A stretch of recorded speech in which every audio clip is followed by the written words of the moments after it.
drill. It's 2 hours of 3+0 blitz. Let's get rolling right away here. We usually get in about 20 blitz games.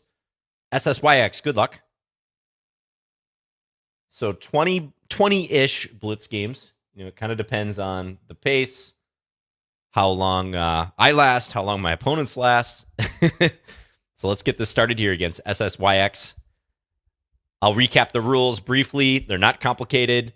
Anyone can challenge. There's no priority given to if you're like a patron on Lichess or whatnot. All of that stuff is great, and I encourage you to look into it. SSYX, are you there? We might have to abort this game. But yeah, even though all that stuff is great, it's not necessary in order to challenge. I just have an accept random challenge button, so there's not even a queue, so to speak. It's just whoever is in there and happens to get chosen by the button. So, send me a challenge if you're going to be by your computer for a while. We, of course, don't get to play everyone, but it's always fun. And if you're consistently coming to these Lichess Play streams, you will get a game at some point. So hello to all the viewers on Twitch and YouTube. Greetings, Scott Schrick. Also, Josto. Hello. We're playing a mainline Sicilian Dragon here. I'll go Queen D2. Looking for Bishop C4, castles.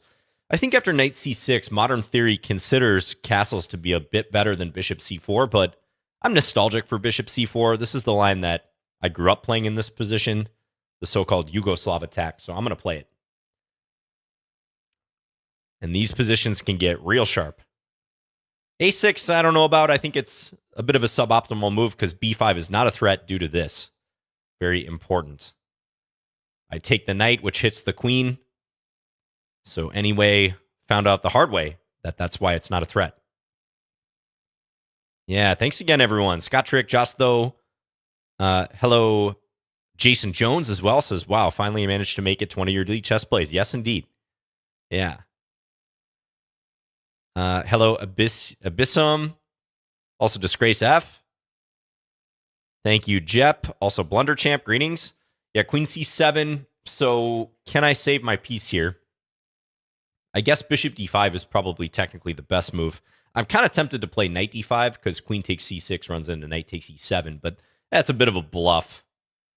But maybe I can justify it as taking with the bishop thereafter. Let me think about that for a second. Take E6, Knight E7. I kind of think I have to give back some of the material. I'm not quite sure. Let's play this one. I'm going to do it. Take E6 being the critical line. Always have Knight E7 there. I think at minimum I'm going to be up in exchange, but we'll find out. Hello, Ashton. Good greetings to you. Good to see you. Hello, Malcolm. What do we got on YouTube as well? I was checking out the YouTube chat briefly. Ooh, and big time fork here. Greetings to Lovter. Also, Walter Diaz says, John is a cool dude. I appreciate that. Yeah, thank you for the game anyway.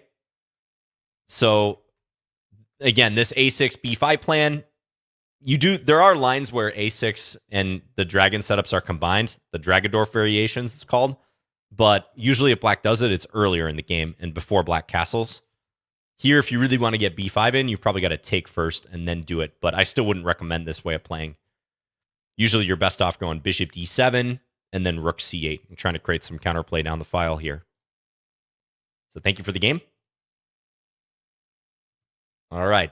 Strap in, folks. 2 hours of blitz. Rules of existence. Oh, yeah, we had a game previously, didn't we? Yeah, we've had a couple games. All right. E6. Let's play... I want to play this Jobava London style, so I'm going to go Bishop F4.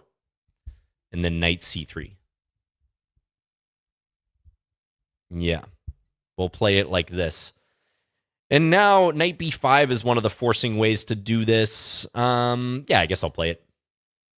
Attack this pawn. And when they go Knight A6, you kind of argue that the knight is poorly placed out there. So I'll play E3. It's very possible that Rules of Existence will kick me back with C6, but again, White's going to claim that that knight is somewhat out of the game over on the edge of the board. Where are my Jobava London players at?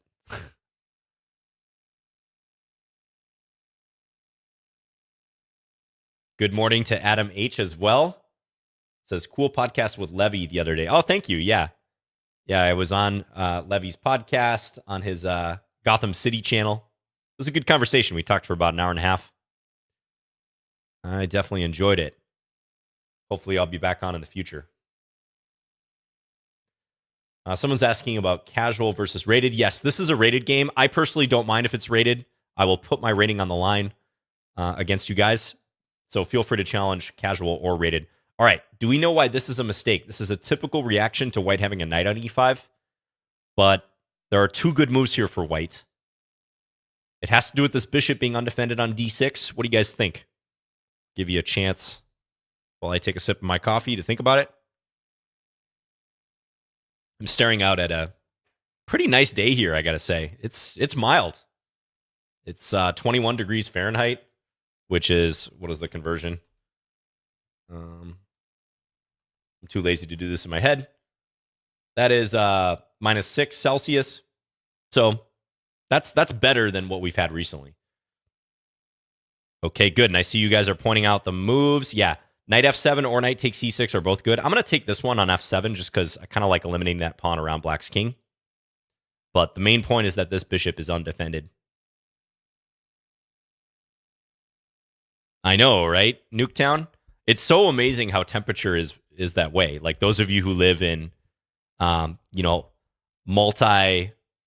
multi-season climates, you have the full range of the seasons. Like we have definitely 4 distinct seasons here. It's just so interesting how a certain temperature in 1 month can be vastly different, and that is a blunder of the night, than that same temperature a few months later. That just always blows me away. All right, queen f8. Should I go bishop d3? I guess there's g6. I think I'm going to play a3. We're going to play some old man chess here. Just play a3, take away the night before operation.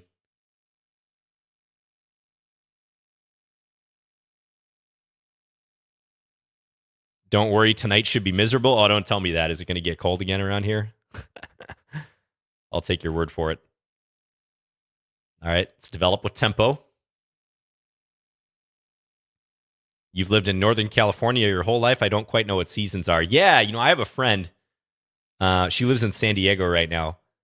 And she, has spent a lot of time in the Midwest, like Minnesota, Wisconsin, kind of the area I'm from. And she's actually commented that she's probably going to move out of San Diego because she, as much as she thought she would like the lack of the change in the seasons or just the consistently warm weather, she's like, I kind of miss that temperature variation and changing leaves and stuff like that. It's all about your perspective. John, what is your favorite topical ointment or cream? All right, we're already getting some interesting questions today. Topical ointment or cream? I mean, aloe has definitely came in handy before. Big shout out to aloe, the aloe plant, and aloe vera. When I've had some bad burns in the past, that comes through. It's one of the few things that provides relief, right? What else? Well, I mean, I think, especially for you guys out there, I think a lot of guys don't understand how important it is to moisturize in general. And I would recommend to pretty much anyone out there, watch your skin getting dry. Try to avoid that. Try to be proactive about avoiding that, right? Especially if you live in a colder, dry climate. Because I know as soon as the temperature, we're talking a lot about this I'm sorry if you're not interested at all in that, but living in a drier climate, round about November most of the time, drier climate in the winter, that is, when there's so little moisture in the air, it's bad. Your skin can get irritated real quick if you're not moisturizing. So, even if it's just a general purpose facial moisturizer, I'd recommend it. Get in the habit of doing it, 2-3 times a day, whatever. It makes a big difference. Trust me. Doesn't have to be anything complicated or any fancy cream or anything, too. Pretty much anything will do. Thank you, Rules of Existence. Yeah, so this line, I find it a little bit passive for black. I don't personally think this is the best move order. You might be able to play bishop d6 here to give the bishop pair, but at least block up the center a little bit. As played, I think probably around here, you might want to take my bishop. And I was going to take back and try to gain a grip on the e5 square. But yeah, knight d7, as much as you want to get rid of that knight at this point without trading for it, that is a blunder because of what I did in the game. Knight takes f7 or maybe knight takes c6 with the undefended bishop here. Thank you for the game, though. Harry Chess says, my nails crack a lot. What should I do? Yeah, the worst are, I get the ones, good luck, Ramazanov, by the way. Let's play the Scandi. I get the cracks like in the corners of my thumbs really bad if I'm not like moisturizing during the winter. Oh, it's brutal. Do you guys ever get that? Like on the outer side of your thumbs, like towards your other fingers. That's where these cracks tend to appear for me. So painful. Let's play e5. So yeah, Harry Chess, you gotta use some sort of cream on your hands too. Just moisturize a little bit. I do it like right after I brush my teeth in the morning, and then before I go to bed too, and sometimes even like once or twice during the day as well if I've been like out or I'm just feeling a little dry.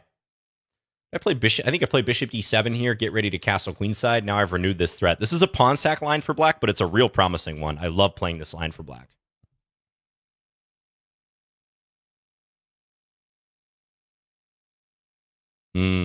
Yeah, Dirox knows the struggle as well. Same with Tusodan.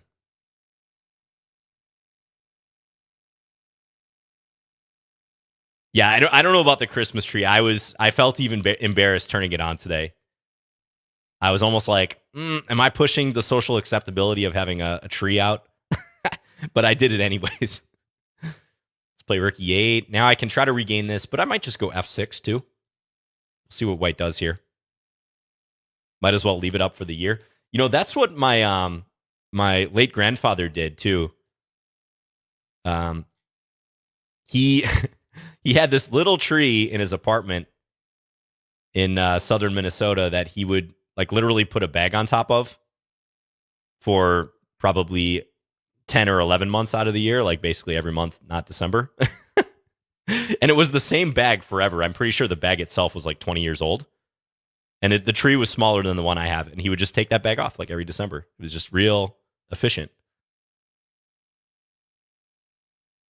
So he's kind of my inspiration right now. Okay, I still like my position. I'm trying to figure out, I think knight d5 is probably the move here. I'm like, I feel like I have a decent knight move, but knight d5 covers the f4 square. So I bet my opponent's going to play this move, if I had to guess. Maybe rook e1. I don't think there's really any other good moves. Plays rook e1. All right, let's take. All right, we're going to have a trade. I'm just going to try to grind it out with the two bishops here in a slightly better pawn structure. Yeah, it was on display the whole year. It was just this mini tree with a bag on top of it. All right, you ready for this? I'm going to pull both bishops back, do the ultimate retreat to attack strategy. You got to hold on to that pair of bishops. And now I'm going to start punching out of here. f6 or bishop f6. Probably pawn f6 is what I want to do. I know my opponent might go here, but then bishop f8. We're going to go all the way back. Remember, bishops are long-range pieces. We don't mind this. Yep, now go here. And then if rook f1, I'm going to play rook e8, knight f5, bishop f8.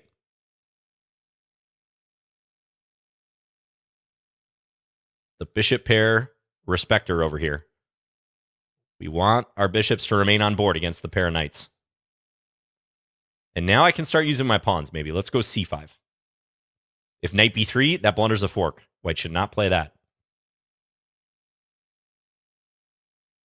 How festive was the bag? The bag was not festive at all. It was just like a grocery store bag. Paper bag. Now I'm very conscious of the way I say bag because I've been told it sounds extremely Midwestern. So I feel like I should stop saying that.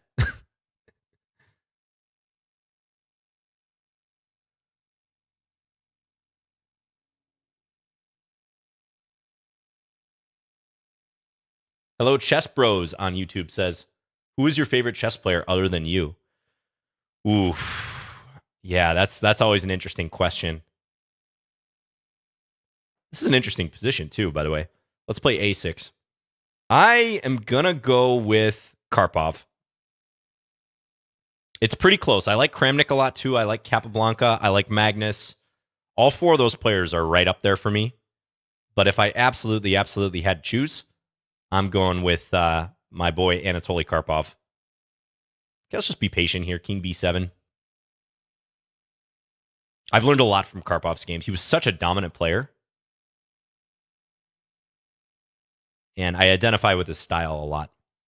All right, still trying to work in here. Can I take and then here? I think that might work. Let's do it. Double attack.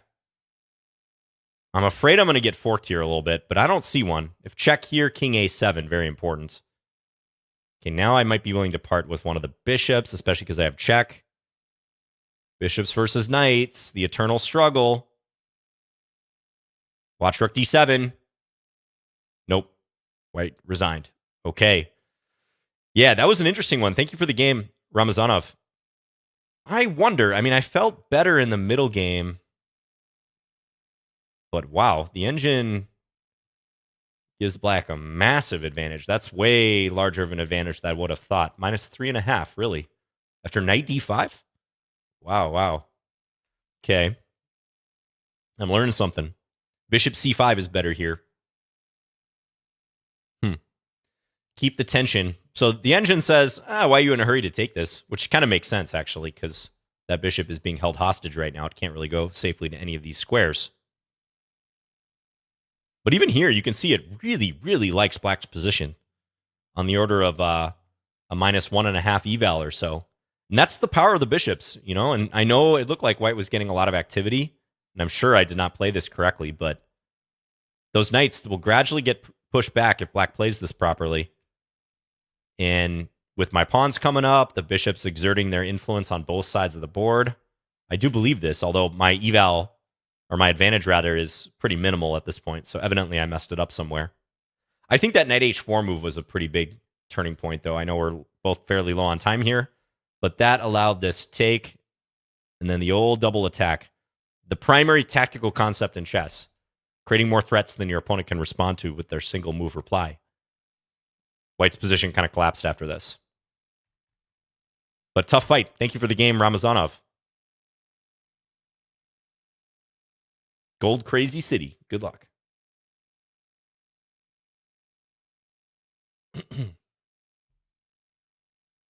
Are you there, Gold Crazy City? I'll say your name just in case. All right, there we go. All right, we're going to try to mix up the openings again today. Let's play a Sicilian. We're getting some interesting comments on YouTube. Let's play knight c6. John, how many ecumenical church councils do you accept? Also from a different user. John, would you be disappointed to learn that a reality is just a mathematical construct? The YouTube chat's real heavy. That's a bit of a change than what I'm used to seeing on YouTube.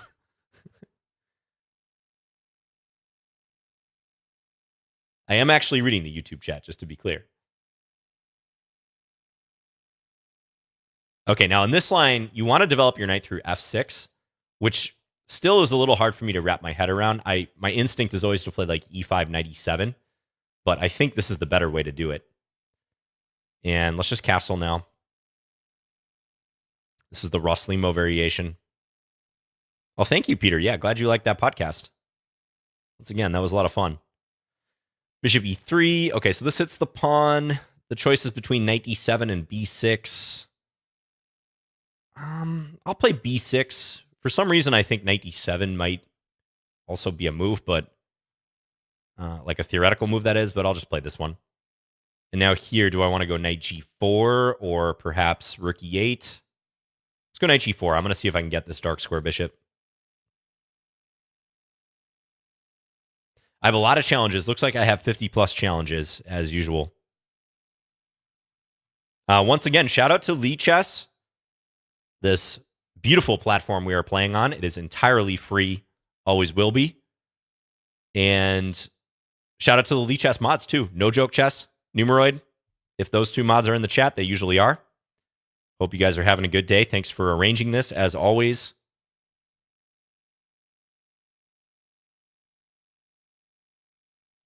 When can we see you playing a match against Eric Rosen or Levy?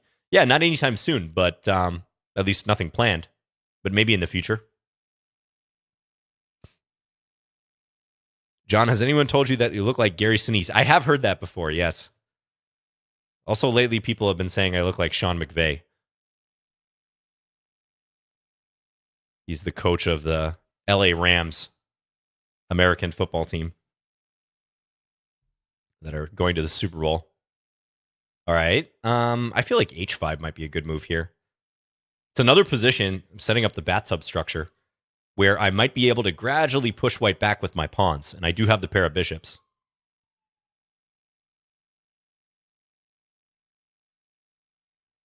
Ooh, rook e3. That gets my tactical antenna pinging. I'm going to go bishop h6 and skewer. All right, and now we don't have to take that right away. There's no rush.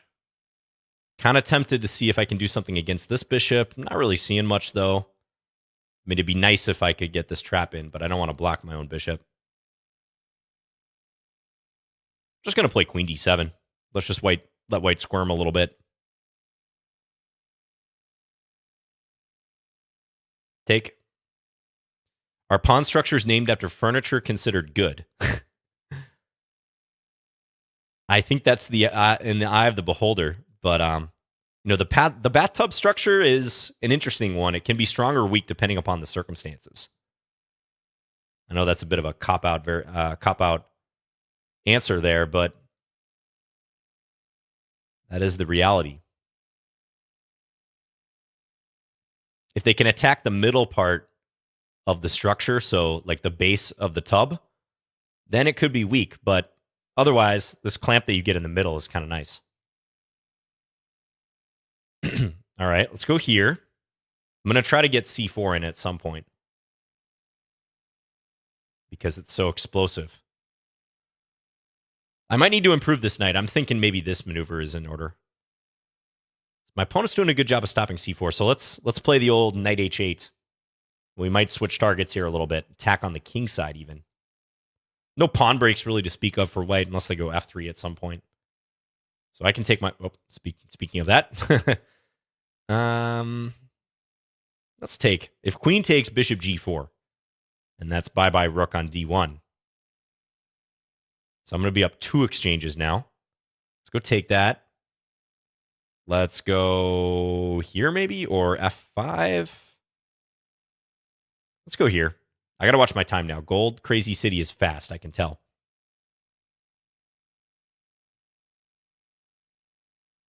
Push, and then knight takes h4 coming up. Oh, maybe not. We'll go here. Now, if g3 here, there is this. So maybe knight f4 next. Which one? Let's go here.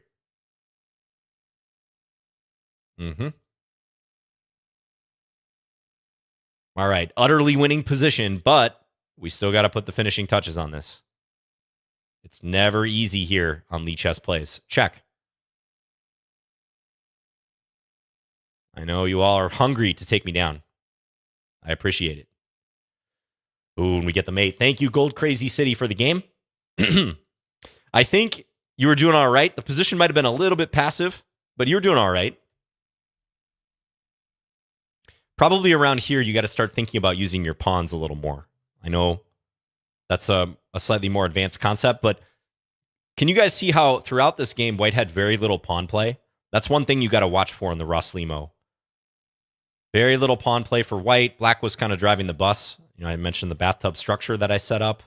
White did play h4 and then later f3, although that was a blunder. But I kind of think roundabout here, white should be thinking about stuff like f4 or maybe trying to create counterplay elsewhere even, like a3, b4. But that's probably not the greatest idea. But you don't just want to sit in a position like this. Yeah, knight h8. Knight h8 was kind of a fun move to play too. Definitely. Reposition the knight. Was that the best move there? Let's find out. It's aesthetically forced. So it seemed pretty good. It's not in the top 5. It was briefly in the top 5 moves there, but it quickly vanished. Well, it wants me to go c4. Why is that? c4, I didn't think that was working because the rook was defended. Then just queen e7. Okay. All right, Stockfish. Just pawn sack to open up the position, I guess. But thanks for the game, Gold Crazy City. The reverse bathtub hurts my back. Oh, yeah. Maybe I can play a reverse bathtub structure, too. Let's play c4 in this game. Salibovic. Good luck.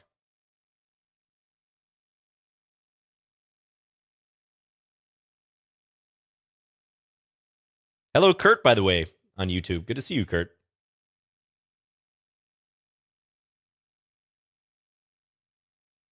Are you there, Salibovic? We're going to have to move on if you're not. All right. They are there. Let's play. I feel like I should play e4 more often, so let's go e4. We'll play this variation where we just take everything on d5. I don't really know what's going on in this line, so this will be interesting for me. Hardly ever play this from the white side. Some IQ piece situation.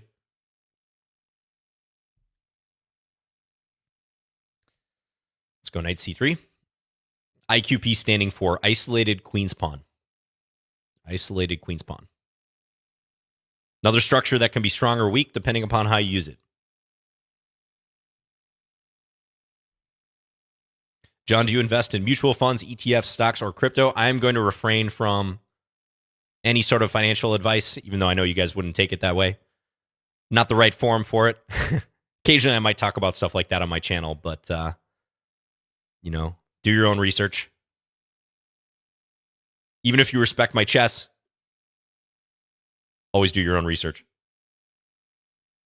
Especially something that can impact you financially. Bishop f5 looks a little bit wrong. But I got to watch this move. That being said, I do have to watch that move. I think I should go bishop c4, or do I have to worry about this? I'm actually going to go bishop b5. Change my mind. Let's pin the knight. I'm going to meet this with this, I think. Unless that runs into tactical problems. We'll see. Would I invest in kingside castling? Yes. Invest in kingside castling early and often. You can dollar cost average into your castling. No, just kidding. Best to lump sum. Just do it immediately. Castling is one of those moves people try to delay unnecessarily.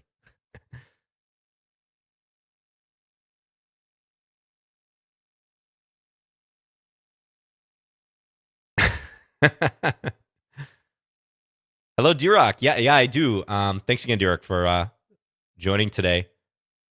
I have a personal Twitch channel. It's just my name, my full name, John Bartholomew. Maybe one of the mods can link it, or someone in the chat. Okay, my voice is kind of going for some reason, so I got to be a little careful here. Now, this move really is begging me to play d5, but I guess my opponent's going to go a6 at that point, which is fair. I don't know. I don't really know what my best move is here. d5, a6, bishop a4, b5. That doesn't seem quite right. Black often gets a lot of counterplay in those scenarios. I'm just going to castle. And probably black's going to castle.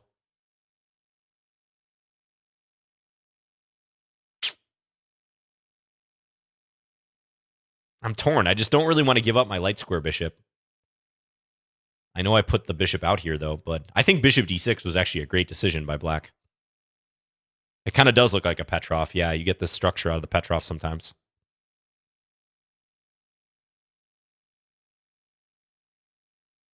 What's been your worst chess investment? Probably learning the Marshall defense and all those fun gambit lines, and then white never going for them.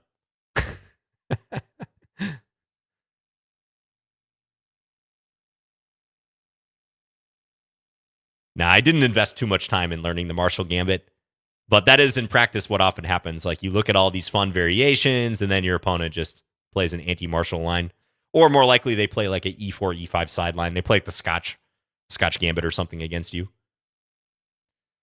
All right, I can't resist. Knight h4, takes g5, take f5. That at least looks kind of fun to play, so let's do that.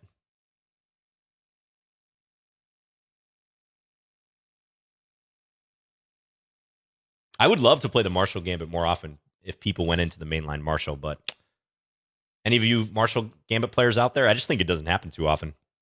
People know that the Marshall is a high quality gambit for black, pretty much one of the most high quality gambits in chess, and they pretty strictly avoid it.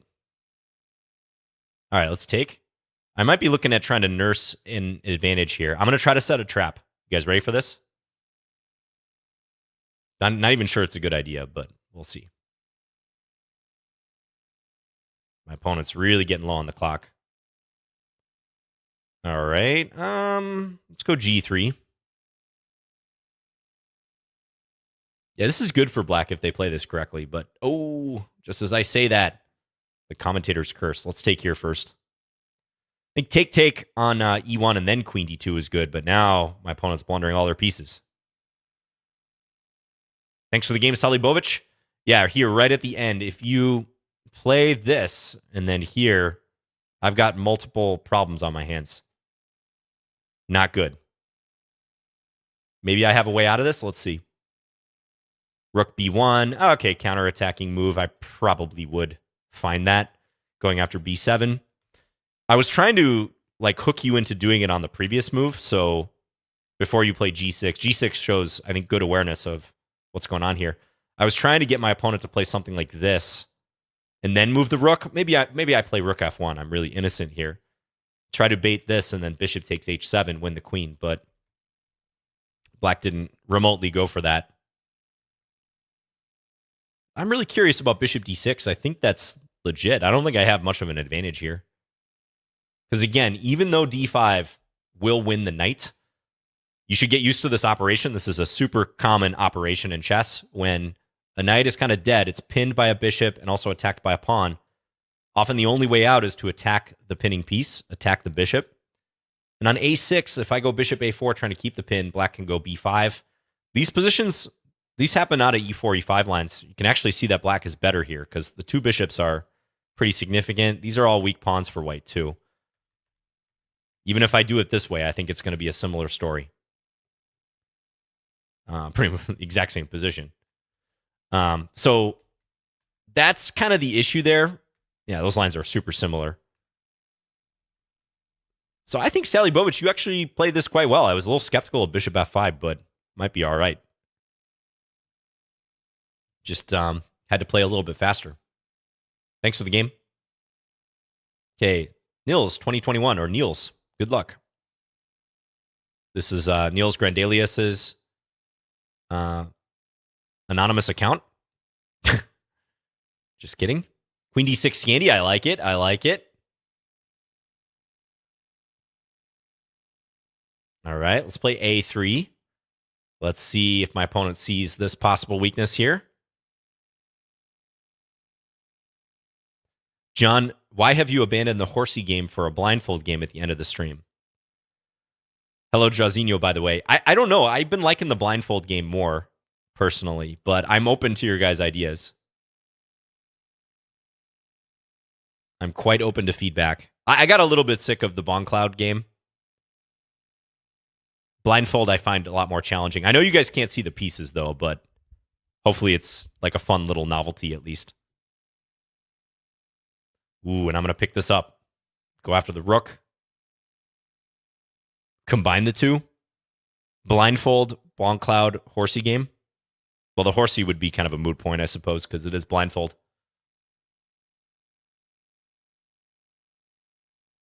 We all get to improve blindfold with you. Exactly, yeah. That's right, Smithy Q. Develop and pin. This is looking a little like Morphy versus the Duke-esque, isn't it? This move, though, is too loose. I can win a piece here, but I can also play in Morphy style with rook takes d7. I don't really know why I would. Like, rook d1 would be the follow-up there, but black can always castle. So I think I should just go after the piece, although it's a little bit boring. Yeah, let's take. At least this move prevents castling. If black's trying this, they're getting a little zit, like you can't move. Okay, take. Check.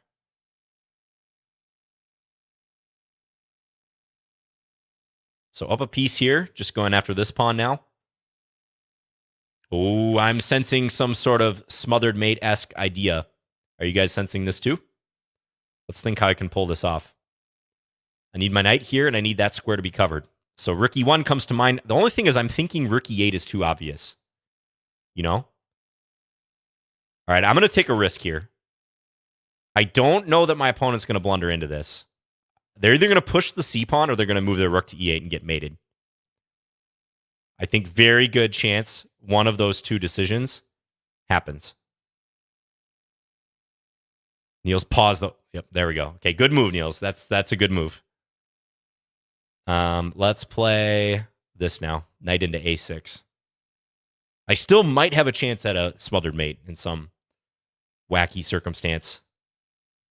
I can play the funny move knight b8 now. Probably the best move. Using the pin. Attacking this, and black can't support the knight. Ooh, this is still kind of cool. Take here. Check here. Check here. Still, though, there's that rook on the back rank. Nothing fancy.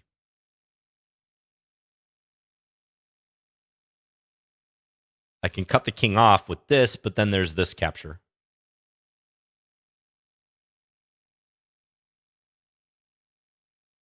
So let's just check. You don't often see a knight on b8, a white knight on b8 supporting a rook on d7. Yeah, how do I win this position fastest? I think I should just double. Again, it's nothing glamorous here, but just totally winning. Let's just take this. This is hanging, but we can go after the king. All right, I'm just going to take.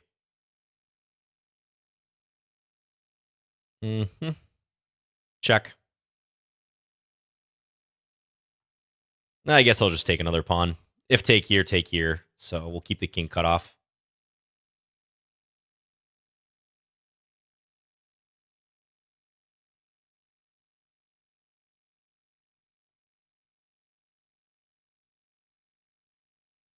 All right, and checkmate. Thank you for the game, Niels. Oh, I had mate in one. Chat's going crazy. Oh, yeah, rook fe7. I was only thinking of this rook there. Yep, mate in one would be better. This is how you increase engagement in the chat. You make mistakes. No, but I just completely missed that. YouTube didn't call me on it, but Twitch did. All right. Thank you for the game, Niels. So this e5 move is a little too aggressive. Blunders the pawn on b7. I think you should probably play e6 or maybe castles here, but I think this is already pretty comfortable. So usually you don't want to pair queen d6 with knight c6. A lot of times I'll put the pawn here or maybe pawn a6 to stop knight b5. Okay, thank you for the game. Hey, Ralphx, good to see you. We've played many, many times. Good luck, Ralphx. Oh, now YouTube chimes in. Maybe because there's a bit of a delay on YouTube.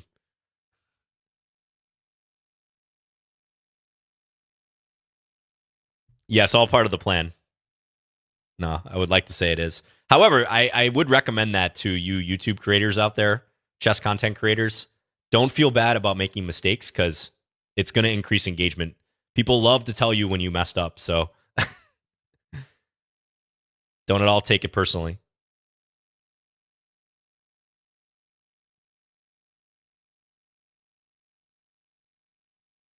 I like this line. I can try to fianchetto, or I can just play bishop e7. We'll see how Rolfex handles this. Maybe bishop e6, knight e5, try to attack the c4 pawn. I might try to punch through d5. I'll be curious if I get a chance to do that. This is solid. Solid. Maybe knight here. Nah, I feel like knight e5 is just most direct. I'll do that.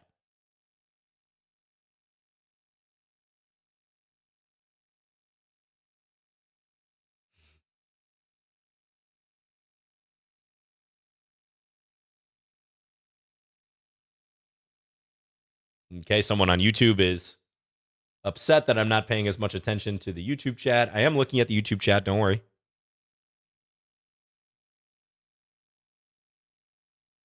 I'm not going to answer every single question because honestly, there are some questions that are not worth answering.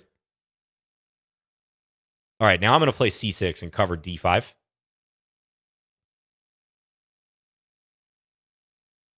Trying to gain some space here with my pawns. E4, bishop e2, knight e5 looks pretty natural. Then probably b3.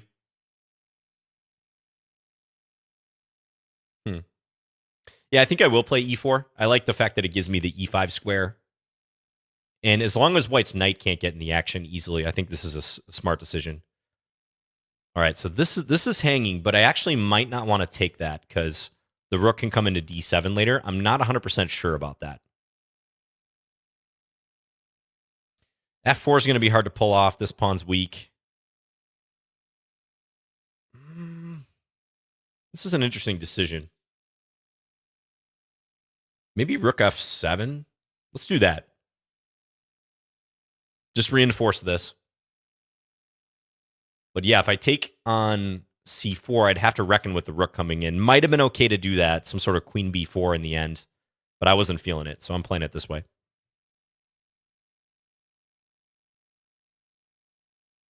John, any advice for black in the Nejmetdinov Rossolimo attack Sicilian if you don't want to go into a canal attack line? Or canal. I'm not exactly sure what line you're afraid of. What's that variation? The canal.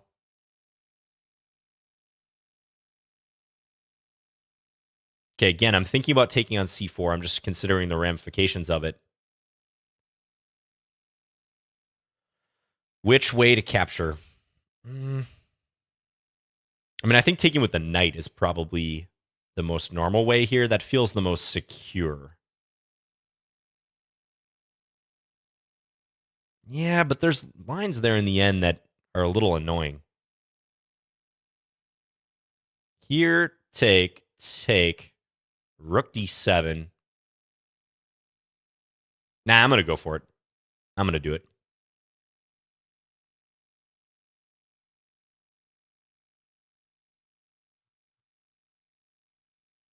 Trying to get a beat on that line you're mentioning, Drazinho. Ooh, knight e2. That's a little passive. I can take. I can also play bishop d3. Bishop d3 is a little irritating for my opponent, huh? Let's go do that. I'm going to try to quickly support the bishop with c5, c4. So on knight f4, I can just always, support that in annoying fashion where I'm taking with the c pawn. And if white undermines, I'm going to play b5. And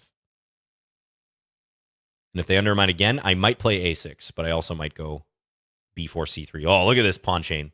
Connect 5. There we go. All right. Let's just play something calm here, Rook e8. Reinforce. Check. I got to watch my time a little bit at this point. Let's take.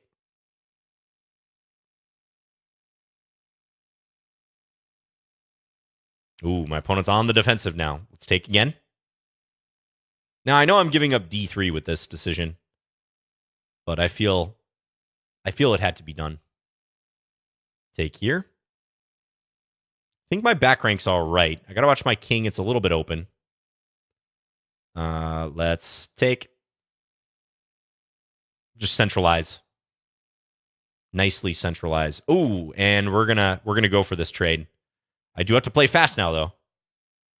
Always. Hurry, John. Plus speed.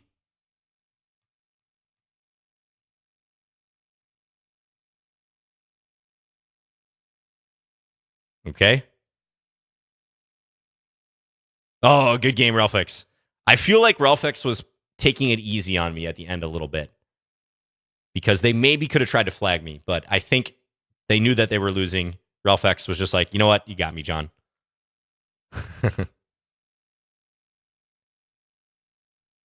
Was that another mate? Let's see. Oh, yeah, Rook E1. Rook E1 was mate in 2. Take. Again, engagement. I went for the trade lines.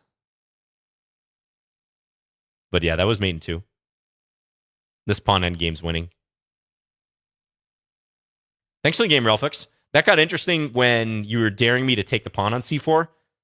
I'll have to ask you later if you were intentionally sacrificing that pawn or if you didn't see that it was hanging. I kind of think maybe you didn't realize it was hanging most of these times, but maybe you were looking at rook d7 somewhere. Bishop h5, kind of a weak move, though. Bishop h5 trying to attack the piece with a piece of your own when it can be easily kicked back with g6.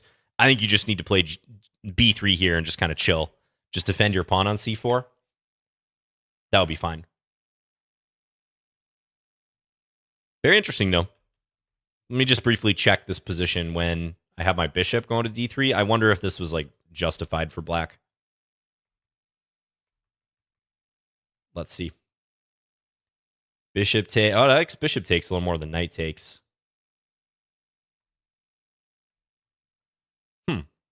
Says black's a tiny, tiny bit better here.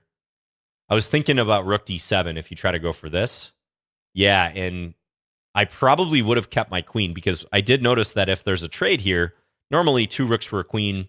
The side with the 2 rooks is generally pretty happy, but I did see that this move could be annoying with the discovery on the bishop because if take would check, and then white's going to get out of the back rank situation on the next move, like h4 or something. That makes things a lot less clear. If white didn't have knight takes e4 here, I probably would go for this, but I think knight takes e4. Though actually even this, the engine says, is fine for white. Interesting. Maybe because my king is open. Thanks for the game, Ralphx. All right, on to the next game.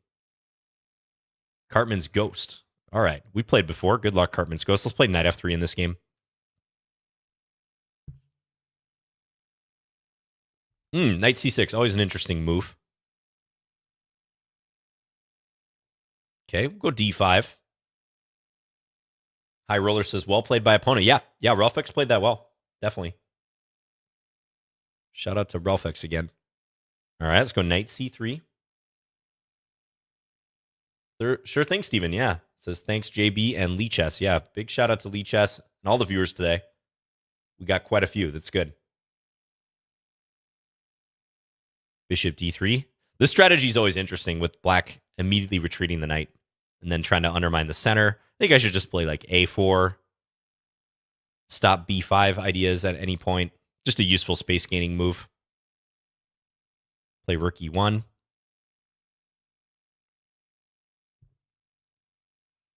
Okay, let's go bishop f4. Maybe line up for an e5 type move later on. Hello, Ozers. Tough to say. There are over 50 challenges, though. I'd probably estimate 75 challenges right now.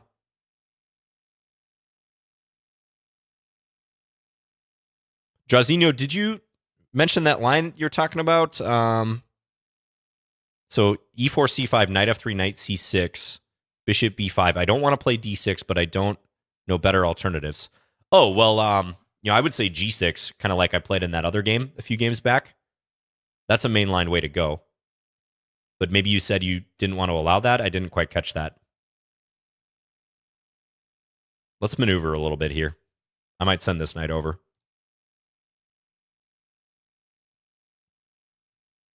Yeah, g6. G6, bishop, g7. That's the traditional way to handle that against the Rossolimo.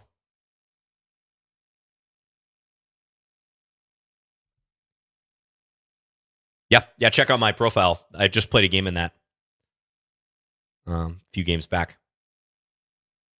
All right. Again, we're going to retreat the bishop to preserve it.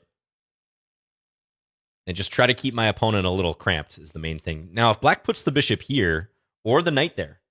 All right, I'm going to get a little sneaky. You guys ready for this? I'm not doing anything. There's no threat here.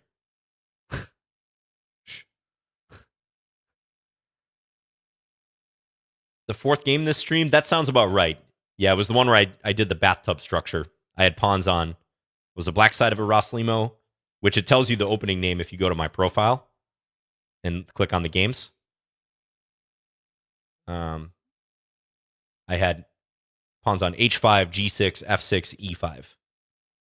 And pawns on the king side, or on the queen side, c5, c6, b6, a7.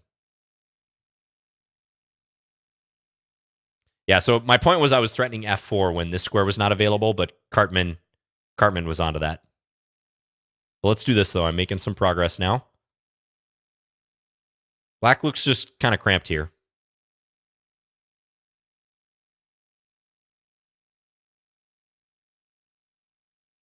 All right. I might take and maybe e5. Timing's probably not quite right for that, though.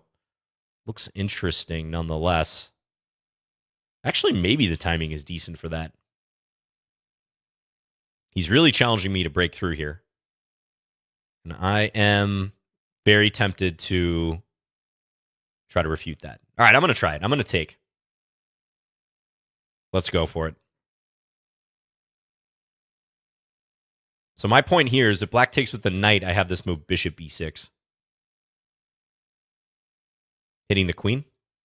All right, so there, probably just take, right? Take, queen takes. Is he going to go bishop d7?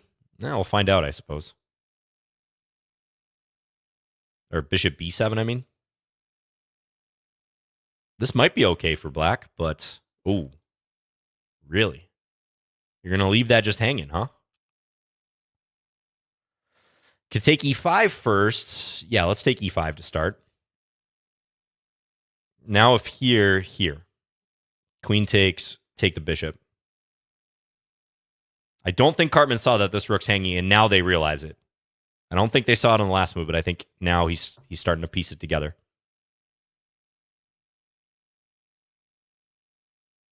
Still sharp position, though. My king's a little bit open, so got to be careful. And I have 35 seconds left. Okay, take that. Now, you can do a discovery, something like this. I'll probably just play queen f3 against that. It goes there. All right. Well, let's bring this back. I'm not going to sweat losing another pawn or something if I can just get coordinated and keep my king safe.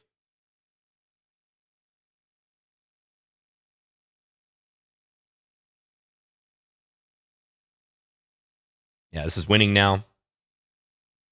Just need to keep our cool. Oh, free bishop.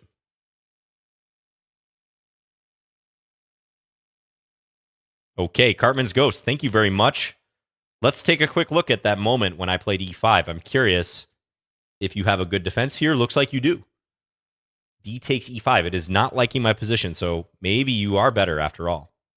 You know, I was a little skeptical of this operation for me because, again, my king is so open. And I was wondering if in this position, so this is my whole point, that I pick up your knight and I remain guarding here. If you have a knight move, yeah, knight d7, flips the script here. It turns the tables. Attacking this, also attacking this, unleashing that beautiful dark square bishop. And you're better here, apparently. I can take here. You take here, though. I could see how you become better in this position. There's some Sicilian-like flavor to this, almost like a hedgehog, where you're kind of crouching behind your formation, but when the position opens up, it is better. So it looks like e5 is a mistake. Or d takes c6 might even be a mistake. The engine says I should just build in this position. Queen f3, bishop d4 did cross my mind. So that was where a lot of the action happened, right at this moment. He was too easy eating cheesy poofs. Yeah, and even here, bishop e6, apparently, which I didn't see. I was only looking at bishop e7, and I saw I had this move. But yeah, bishop e6 is nice. That defends the rook, hits the queen with tempo, and you're going to take the knight next move. Keeps you in the game. Thanks for the game. Tough one. Okay, super me. All right, 24:05. I got to be on the ball here. Do I have any source recommendations for one knight f3? You know, I learned to play one knight f3 from Alexander Halifman's book series, his openings for white according to Kramnik. And that's pretty dated, but that's one high-level resource you might want to look into. Ooh, h5. I don't know about that move. That looks a little sus to me. I don't think that's a good move. But there's other resources too you could definitely look into. I know on Chessable, someone just published a kind of a compact knight f3 course. I'm sure there's some other book resources that are probably not coming to mind for me right now, but I think Cyrus Lakdawala has an interesting like knight f3 based repertoire based on Ulf Anderson's games, if I'm not mistaken. I picked that up a few years ago. That was pretty interesting. All right, let's play king b1. I might send this knight through g5, so we'll see what black does here. e5 looks like a blunder because I can take. Maybe there's knight takes e4 there. All right, I think I got to bust this open. Black's really playing with fire, it seems to me, with this whole pawn push strategy. h5 in particular I didn't like. That really makes me think I got to punish them somehow. Yeah, knight f3 on move 1 for white can be a very flexible option. Some people play it with like g3 on the next move in mind, sort of King's Indian attack-esque positions. A lot of people play it at the top level to try to transpose into d-pawn openings, but ruling out certain defenses, like if you don't want to play against the Grunfeld, Nimzo, stuff like that, that can be a move order you choose. So it really depends what your goals are in that opening. All right. E6 for sure comes to mind here. I think I'm going to go E6. This is a typical strike. And then I'm going to play bishop D3. Just bust up this little structure around black's king. How does one knight F3 prevent the Grunfeld? Well, if black plays knight F6, you can play, for example, C4. And then on G6, you play knight C3. Basically, you withhold the D4 move. And there may be some Grunfeld flavor, like black can still try for D5, but it gives white more options. Kramnik used to play like that a lot against the Grunfeld, or the Grunfeld attempt. So mainly, you try to avoid certain d-pawn openings. Also stop stuff like the Benko and the Benoni, if you don't want to play against those, by delaying or completely avoiding playing d4, but still going like c4, knight c3. What do I mostly play on move 1? I play kind of a mix of either knight f3, d4, or sometimes e4. It really depends on my mood and kind of what type of position I'm aiming for. King f7. All right. So I'm thinking about knight e4. Knight h3 still makes a lot of sense. I think I'm going to go knight h3 because if knight c5, then bishop takes g6 is winning. All right. Knight e4 again comes to mind here. Bishop h6 too. Let's go bishop h6. Try to stop the king from coming here. Also allows for maybe some knight f4 type business.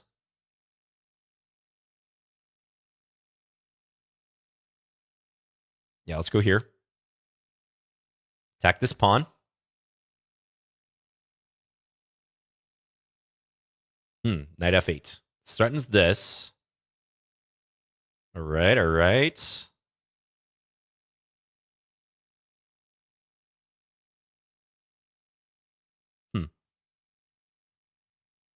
I could move that knight again, but I think I'm going to take. Now knight takes, I assume. Let's just centralize now. If takes, I probably will take with the pawn. No big deal. Let's go here. Kind of feel like I left something to be desired with how I played that, for sure. But black's king position is still kind of in jeopardy, so maybe I can make something of this. B4 allowing the knight in. Yeah, this doesn't look great for black, how they're handling this, but maybe they can do something here. Okay,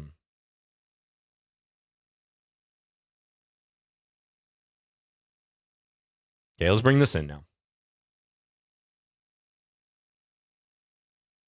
Take.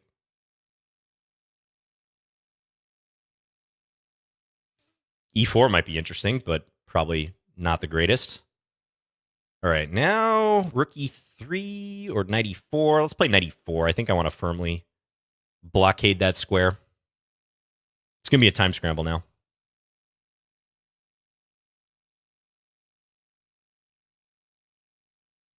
Let's keep this pawn. A little bit hard for black to move.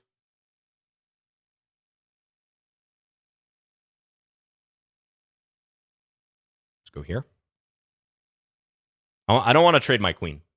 I want to keep my queen. Except if we can get a pure queen trade in. Then I'm cool with that. Oh, I love this position now. Now we're rocking and rolling. Ooh, free rook. There we go. Ooh, okay. Super me. Thanks for the game. Tough one. Tough one. I thought the opening was very sketchy for you, but you definitely managed to defend it. I think somewhere around here, maybe, I misplayed it.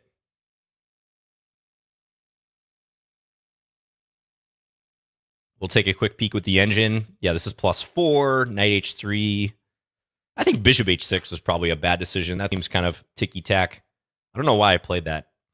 I was, for some reason, thinking your king was always going to come to g7, but it's not really a threat per se, because I can always play bishop h6 at that point. So, not a great move. I need something a little more inspired. Knight e4 looks correct. Maybe g4, as the engine suggesting, but I think knight e4 looks decent. Here, too, I can play this better. Okay, but good defense. I thought maybe if you didn't play so aggressively with these pawns, you were all right. Yeah, now it's giving you an edge. Just rook d8 or king g7. So maybe you pushed your queenside pawns a little bit too quickly. But still, it was a fight. Thanks for the game.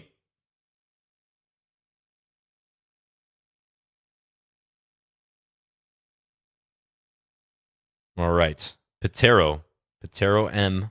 Hopefully you're there. Let's play... Let's play Alekhine's Defense.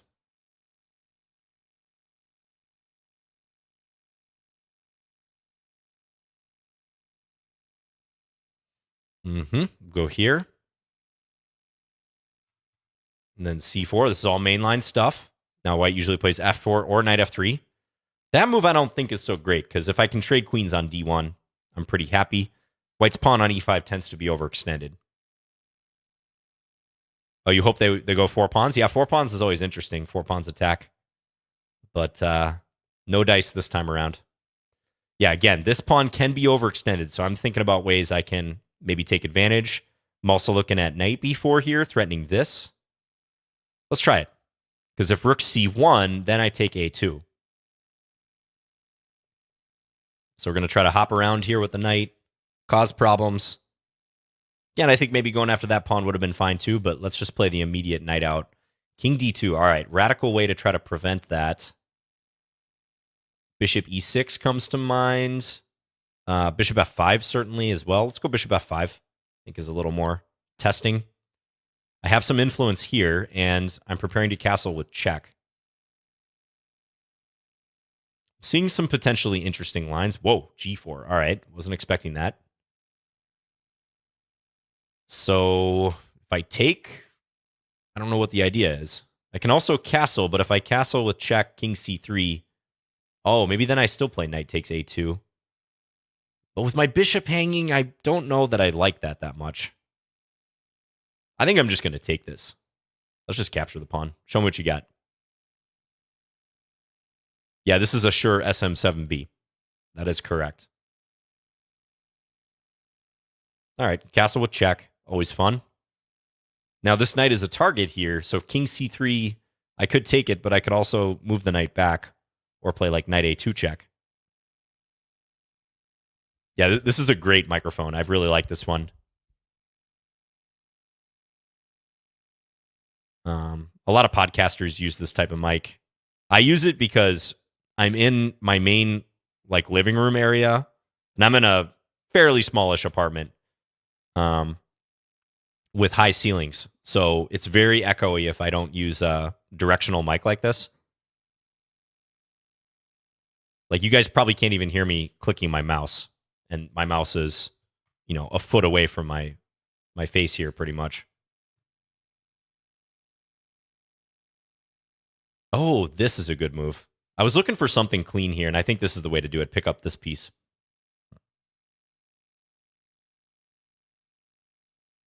I think I'm going to continue using this mic because the sound quality is pretty good. I don't necessarily like the fact that you have to be really close to it. So it pretty much has to be just, inches away from your mouth. But that's probably the only trade-off of note, really. All right. My opponent is not developing their king side, which I'm cool with.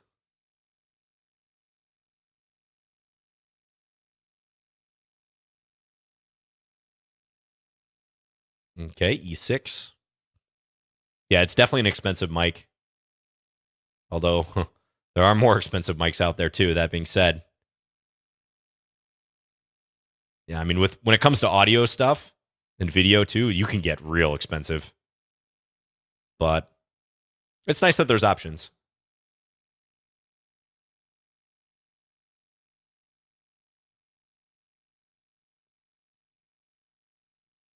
Yeah, audio equipment is crazy too. Yeah. Because I bought an audio interface, and also even there's a piece here. It's called a FET head. Even stuff like that, is 50, 60 bucks.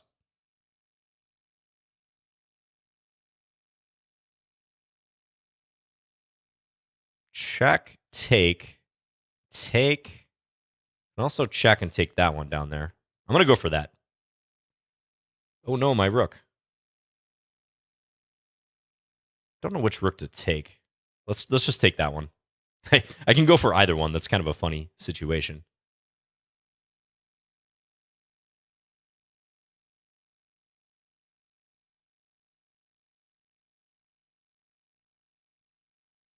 I don't know why I preferred this one. It just seemed to me that this rook was bad, but maybe rook a2. This drops a... Wow, my bishop's really doing work here. Pick this up next. My bishop did a little pirouette. That was kind of funny.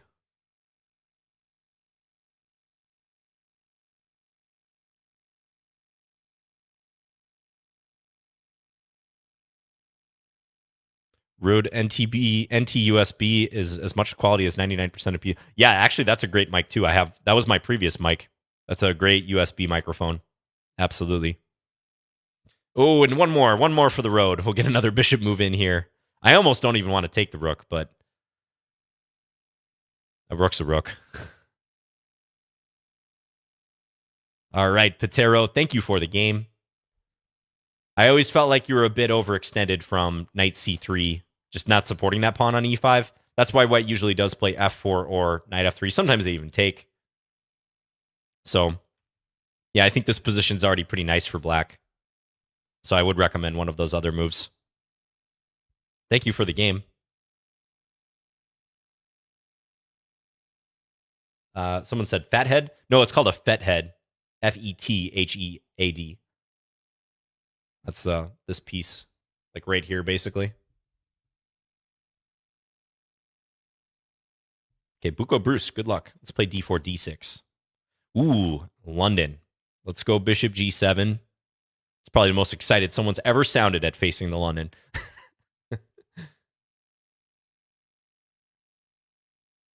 Yeah, I have Twitch chat over here and YouTube chat over here. So that is correct. If I'm looking this direction, which is right for me, I'm usually reading YouTube chat.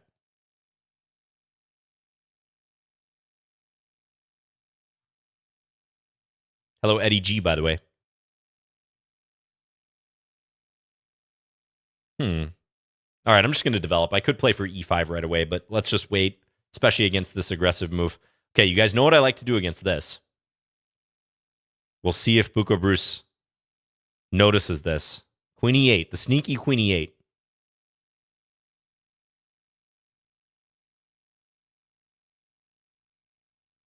Someone was asking if I would do content full-time. Maybe, I've thought about it. I'm not completely ruling it out at some point in the future, but not right now.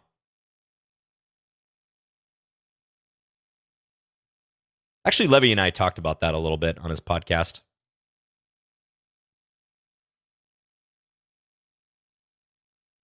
I'll play h5, just try to stop white from going h5. Debatable if h5 is even a good idea for white, but it leads to fun attacking positions for white, so I'm going to put a stop to it right away. Now this move, although it attacks this, I have knight takes d5 as a reply, which I think I'm going to play. I'm just calculating a couple things here. Because my knight is undefended, I'm going to pre-move this just in case. But I got to look at stuff like bishop captures g6, and then I'm going to take f4.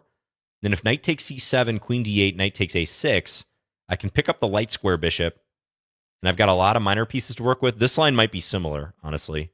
Though here I even have this move if I want. So let me think.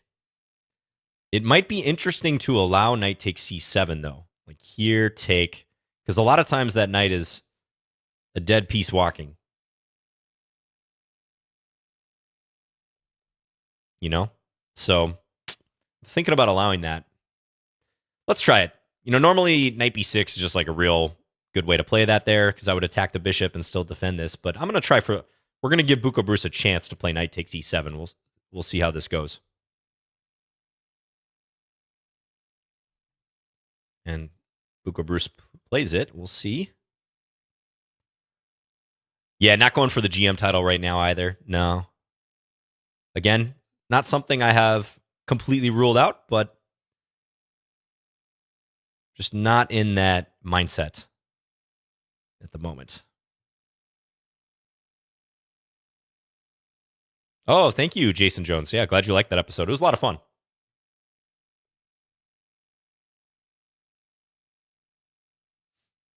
All right, so I want to collect this knight. Let's think about how I'm going to do it. I could move this knight and then just play bishop d7. That might be the simplest way of all. I think I'm going to play that way because I like that this bishop also is in touch with the knight now, so I don't have to stick with a pawn. We might see a rook versus two minor pieces scenario. I think we are. Because now white can't even get a pawn for this knight. That's the thing. If they could pick up like the B pawn or the A pawn, let's say I had played pawn B6 or something, that's a better circumstance, although probably black would be better even there. The minor pieces really rule in these scenarios. Take. Knight's not going anywhere. Here too. Bishop g4, f3. Could allow the capture, but why? Why should I?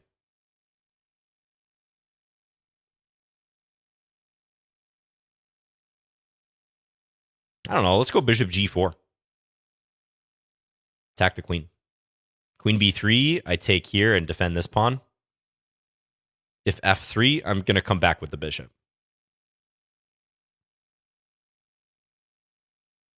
Do I intend to play the National Open, World Open, or US Open? None of the above, at least this year.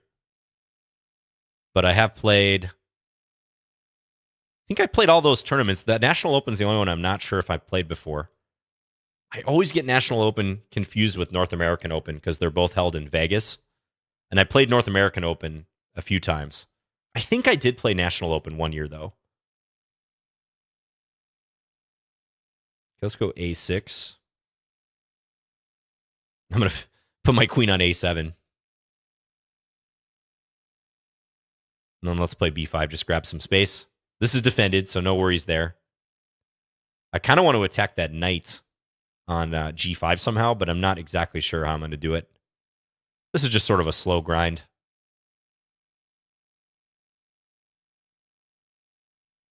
Just trying to use my extra material. Knight g4 would be kind of just a trade for two pieces, a rook for two pieces for a rook. Let's play here. Pick up the rook. e5 was also a good move there. Probably even better. Oh. Nice reply.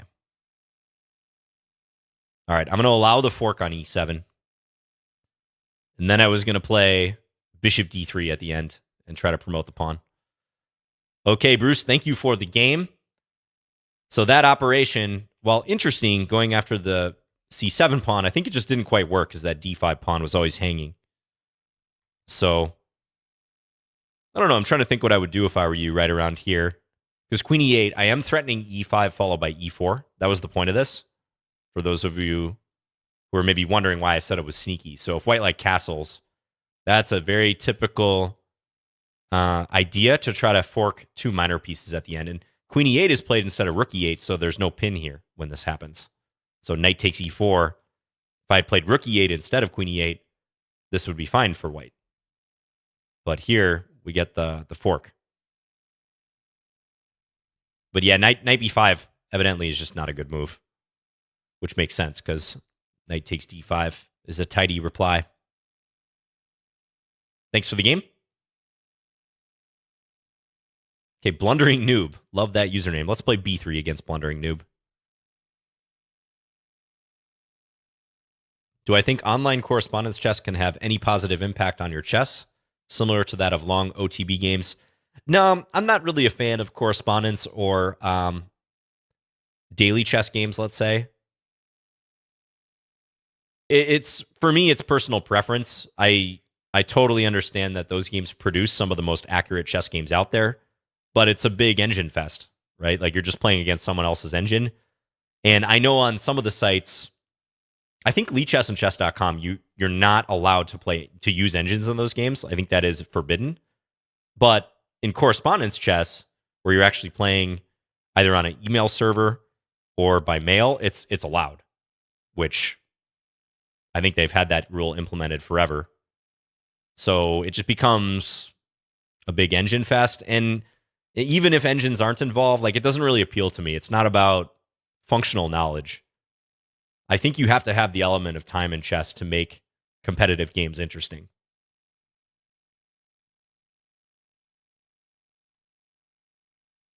It becomes more of like a purely academic pursuit, like a scientific pursuit, which I will say I look at correspondence games, high level like ICCF games, sometimes in certain openings, because they do produce a lot of interesting novelties. And I know grandmasters who significantly pay attention to correspondence games because they're just constantly producing top level efforts and kind of guiding theory a lot of times. But for me, that's about the only interest that they hold.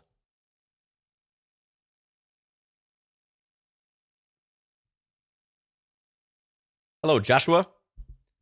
I'm not sure, Joshua. I might be. I haven't made up my mind yet. It is coming up, though, the Minnesota Open. Oh, thank you, Eddie G. Good stuff. Yeah, thanks for staying up late. Wow. So it must be later in the evening for you right now.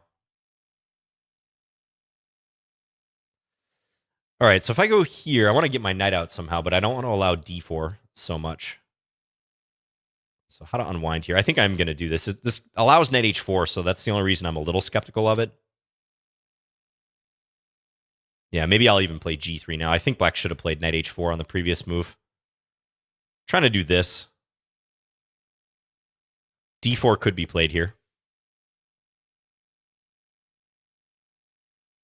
Cheeseburger says, by the way, in this line, John, you should try f4 instead of knight f3. Really fun line. Oh, yeah, this variation. Right, where you try to go after that. That is fun. I've seen some games with that. Ooh, knight c8. All right, I like that move.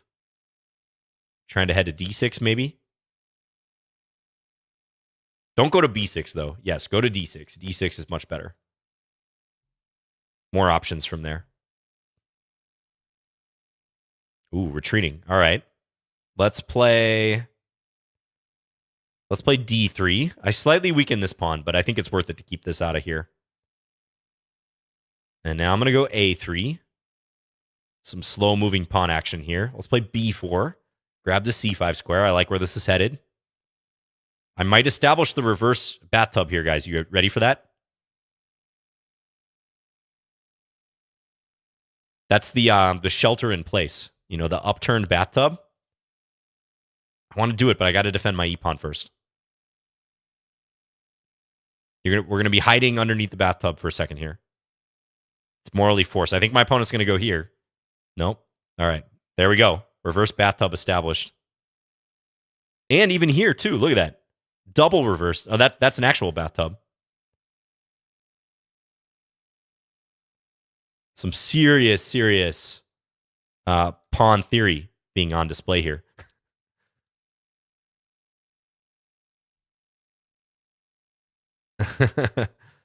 Okay, knight e4. Should I undermine? I don't know. This is getting interesting. I don't really want to take that knight, but it is strong. I'm going to play king g2. And if black doubles, I can take this pawn maybe. My opponent's time is the biggest problem here. Oh, I am defending that. I've got my queen defending as well. Blundering noob. Yeah, just too low on the clock at this point for them. Must achieve the triple bathtub. Yeah, if what would I have needed for that? I would have needed. I just run out of boardroom. I mean, I could have this pawn here, but we don't quite have the other arm of the bathtub. But that was picturesque. I like that structure. Yeah, we need g4 and h3, right? That's what we would have needed.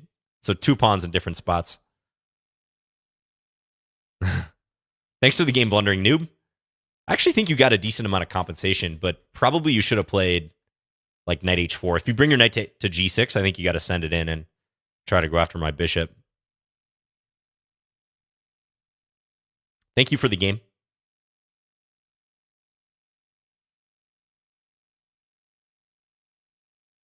Hey, cash your dreams.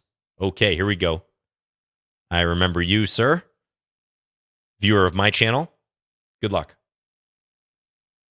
It's Fianchetto the Dark Square Bishop again. I really like g6, bishop g7, especially for blitz. Played in some rapid and even some classical sometimes.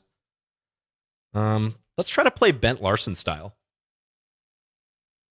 So now I'm going to play d6. Ooh, okay. And I can go for a Jinji Indian out of this. A Jinji Indian via transposition. One of my favorite structures to play, speaking of interesting pawn structures. Black tries to clamp the e4 square. You don't often get into it through this move order. It's paradoxical giving up that dark square bishop, but you double up white's pawns, and those pawns are not easy to offload. That's the thing. And you try to stop e4. The engines hate this for black. They think this is borderline losing for black, which it might be.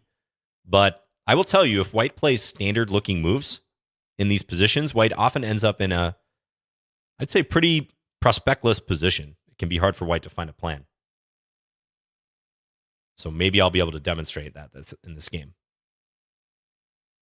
Hello, Tafaska. Yeah, the engine is not kind to this opening, but Blitz and Rapid, trust me, this is a very interesting weapon.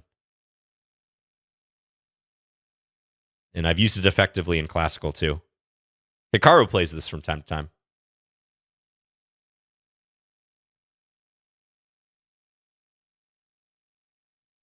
So this is the usual pattern of development, you know? And white's making kind of hesitant but understandable moves.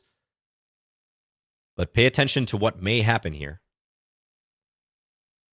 Okay, we develop like this, attack the pawn on a4. I'm not trolling, by the way, in case you're wondering. I know I sometimes troll. But yeah, Hess likes this too. Actually, I picked this line up from looking at Robert Hess's games in this line. All right, interesting. Knight g5. Now, I could play h6 if I really want to force the action. I could maybe take this pawn, but you get put in a bit of a pin if you do that, so I'm probably not going to take it. Knight e4 is another move. Let me think. If I castle, that allows knight f7, so I probably don't want to do that. I think I'm going to play h6. We're going to force the issue. And now on knight e6, do I just play king f7? I mean, that's a legit possibility here. You guys want to see my king come to e6, maybe? I kind of do. Let's do it. Engines hate this. Engines hate this one simple opening. Yeah, it does sound like a clickbait video.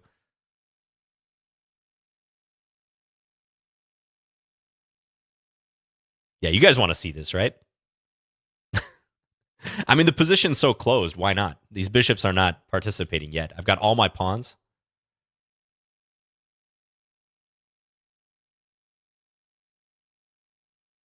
Now, white could try to mess with my queen position here via rook b1, rook b5, but that always drops a4, so I don't think white's going to try that. Okay, knight e4 comes to mind, but probably just bishop e1 will be played against that. I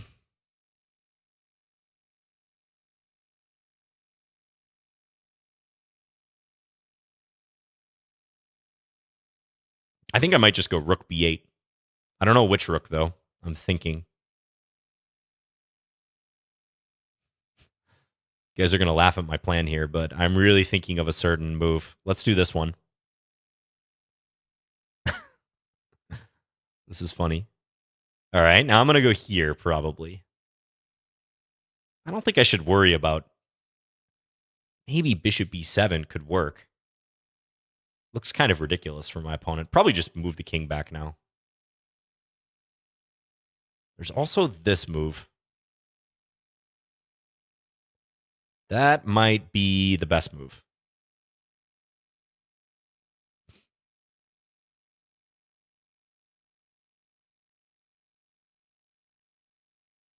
Yeah. I got to be a little cautious of time, but we're going to do that.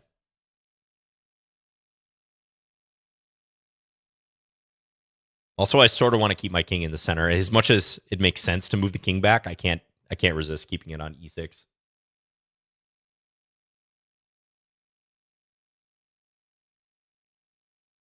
Yeah, my username is Fins, for those wondering. See a couple comments on YouTube. How to challenge. You can challenge Fins, F-I-N-S. And it can be 3+0, casual or rated, up to you. All right, now we're going to go here. Just kind of gradually unwinding this. I'm going to go knight e4. Good position for the knight. Now, the other knight's coming up. Look how we dominate the bishops. The bishops are getting worked here, and now we attack. Now we spring to life. Give me that. Guys, I'm sensing another bathtub. You guys sense it too?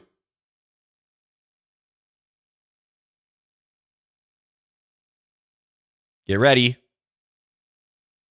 There we go.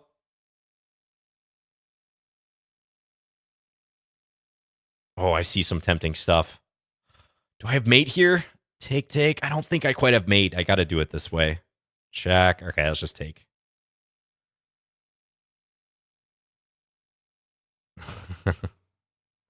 All right, good game, Cash Your Dreams. Managed to establish the bathtub. Oh, yeah, we could have gone for a reverse at the end. G5. Good call. Thanks, Cash Your Dreams. Okay, so this is the thing. Against this opening, it's a really unique strategy that Black's using. But again, if White plays sort of banal moves, I don't think Black has anything to worry about. Like, I think this position is very comfortable for Black. The engine just wants me to take on e6 and castle. King f7 is also fine. It's showing equality. Is this justified? King takes e6. Yes, Black's a little bit better. So against this line, actually some of the most promising attempts for White are pawn sacrifice ideas. So h4, h5, also e4. Truthfully, this is not exactly the position you usually get out of.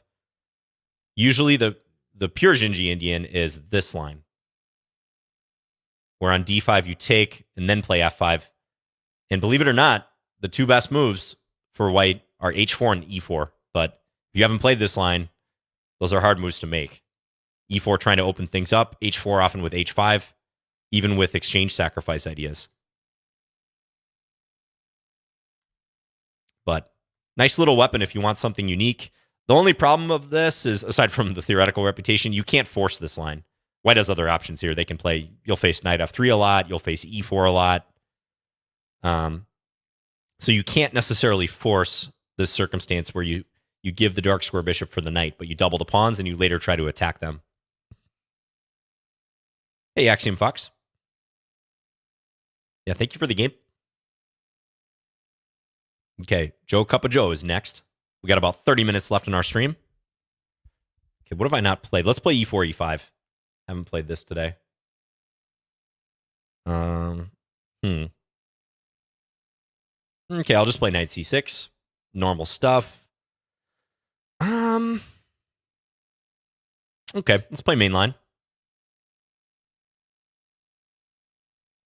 So I used to play this a little bit. This is just mainline Re Lopez, Spanish game.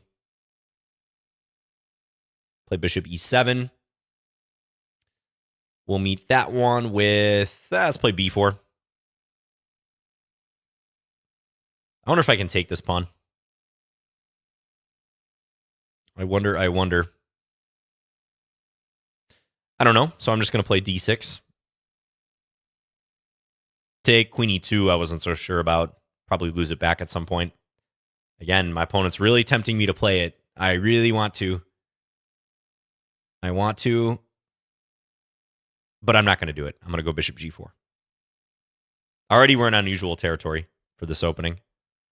But if I can go knight d4 in and capitalize on the pin here, I'm sure many of you know this operation if you're an e4, e5 player. I'm starting to like this. Okay, we don't mind this being captured. I'm playing for an attack. Let's go queen d7. Idea take, and then in here with the queen. c3 is a good move, though. Got to give my opponent credit. c3 is a smart idea, I think. Unless I have some forcing way to play this. I mean, I could back this up and then queen h3, but it looks a little bit slow. I could take here, take the bishop, and then queen h3. That's interesting. I might go for that. Although white has queen d1 there.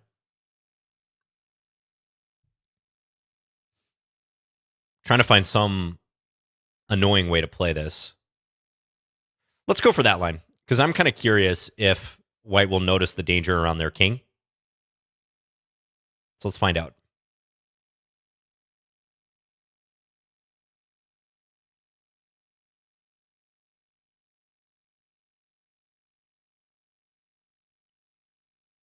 Oh, thank you, Adam H., for tuning in. All right, let's take that bishop. We're coming in hot. Queen h3. Now, I think this is unsound for black. I think if white plays this, white's fine. But I'm going to try to make it tough for my opponent.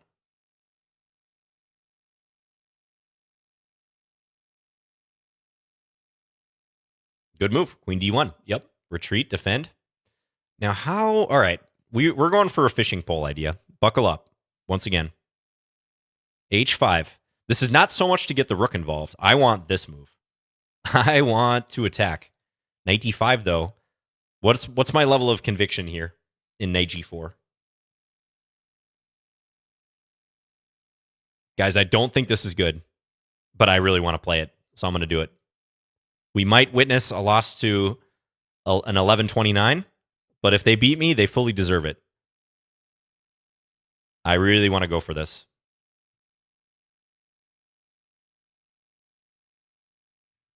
We're going to try. Now again, does white see their only defense?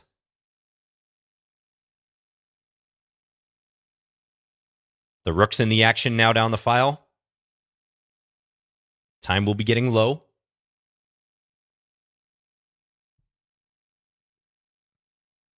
I think their king can escape to greener pastures, but is white going to see it?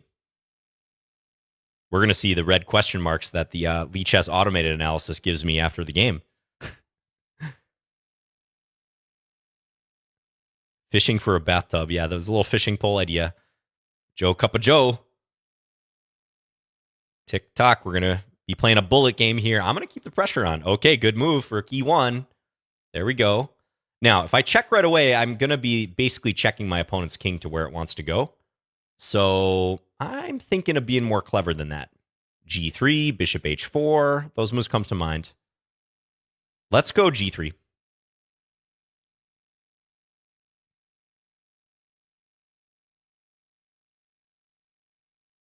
White couldn't resist, but I don't think that was a good decision. Maybe white's still all right, but they're going to lose the knight now at minimum. Ooh, they take. Should I take? All right, let's continue attacking. I'm not going to pause to take this knight.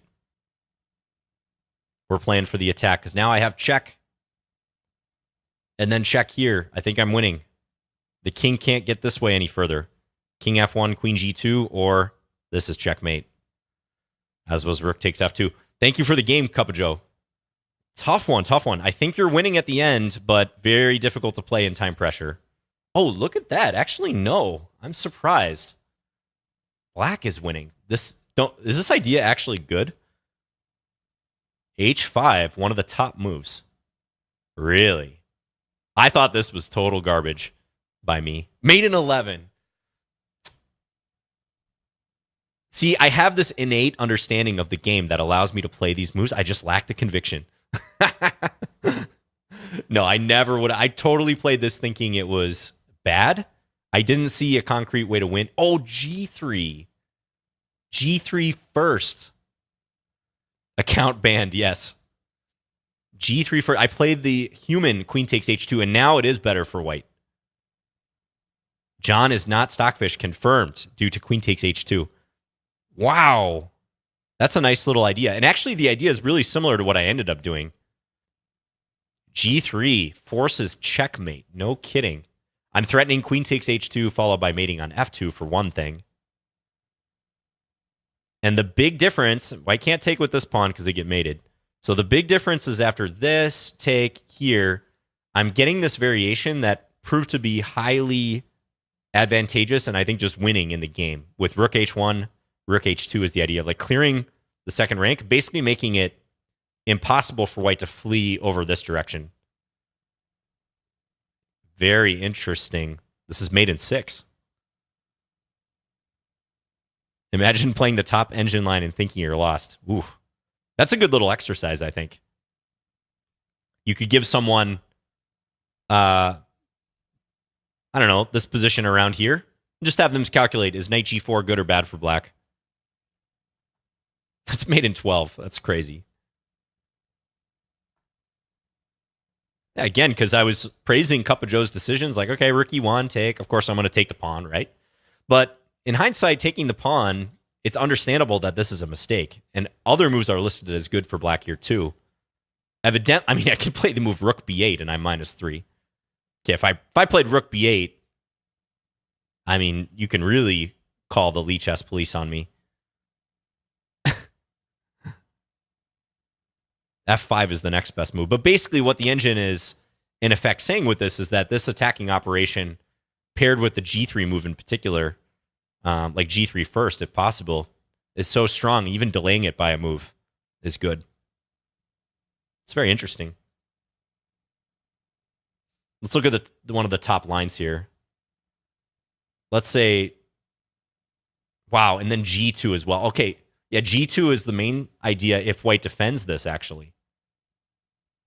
Yeah, here too, not taking again, probably, because now this is reinforced.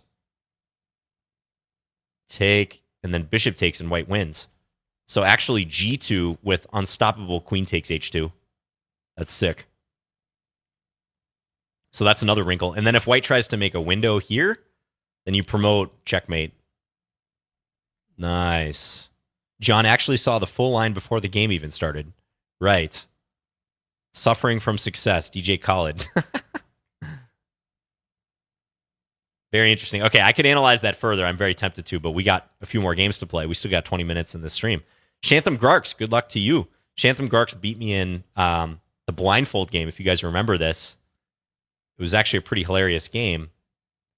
I think it was it this one? No. This game here. Okay. Yeah, pretty hilarious game that we played that they defeated me in. We might even see the same line, because if they play E4, very similar stuff. Let's go here. Take, and we did play a game, Queen F3, and I played Knight D6. I'm going to play this a little bit different this time, I think. I'm going to take here. Yeah, and there's some theory here, isn't there? I would assume E6 is the move. I'm just scanning. E6 or Knight D5. E6. I think this is probably the way to do it. And then save the knight after this. I don't really mind losing the B7 pawn. I think that's fine. It's the main point of this idea. Yes, Shanklin does recommend this. Exactly. Yeah, in his repertoire. That's actually where I picked it up. I have a student who asked me a question about this game, about this line recently. He said Shanklin recommends it. So, absolutely. All right. Bishop e7. Let's just do that. I think my opponent wants to get in c4.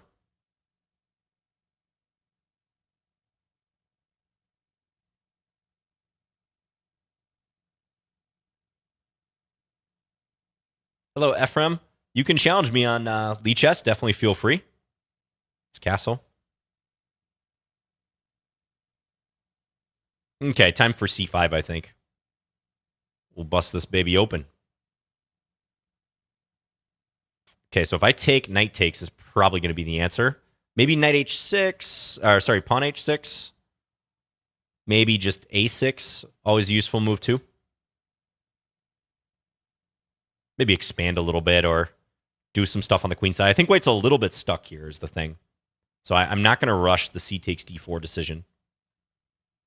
White's playing some, kind of typical semi-improvement moves, but white's also lacking a bit of optionality here.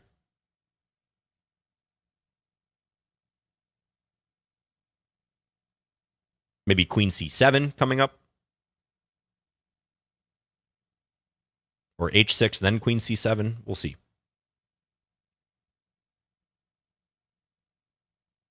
Hello, G-Beth. Asking if I'm going to make another attempt at the GM title. I suspect I will at some point. Yeah. No immediate plans, but I think I will in the future. All right, might be time to take and then knight c5. Let's do it. I'm going to pose a question to the queen and also the a4 pawn, and maybe go for some sort of fork. We'll see. Ooh, takes with the pawn, but that seems kind of weak. You know, that's definitely not what white wants.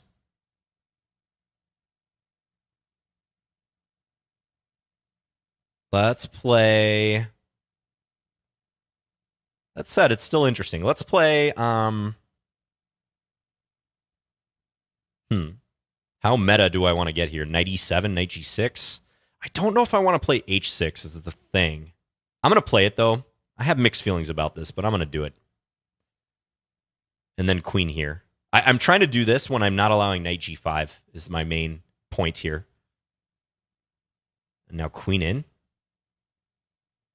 Queen in, and then queen there. Okay.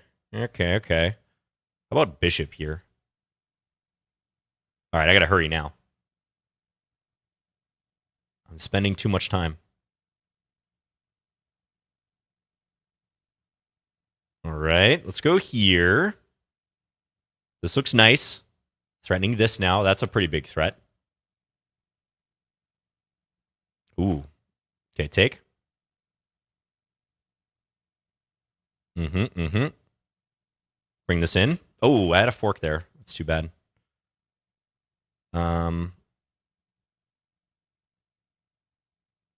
All right, let's just defend. Knight e3, you could play rook c1, so I don't want to fork yet.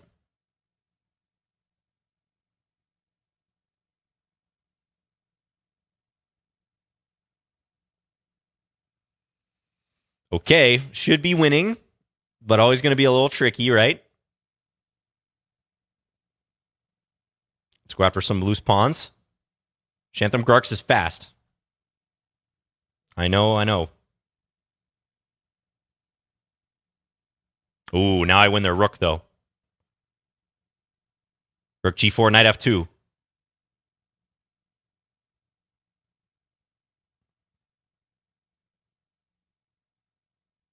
Definitely don't mind this. I don't think he's going to take it, though.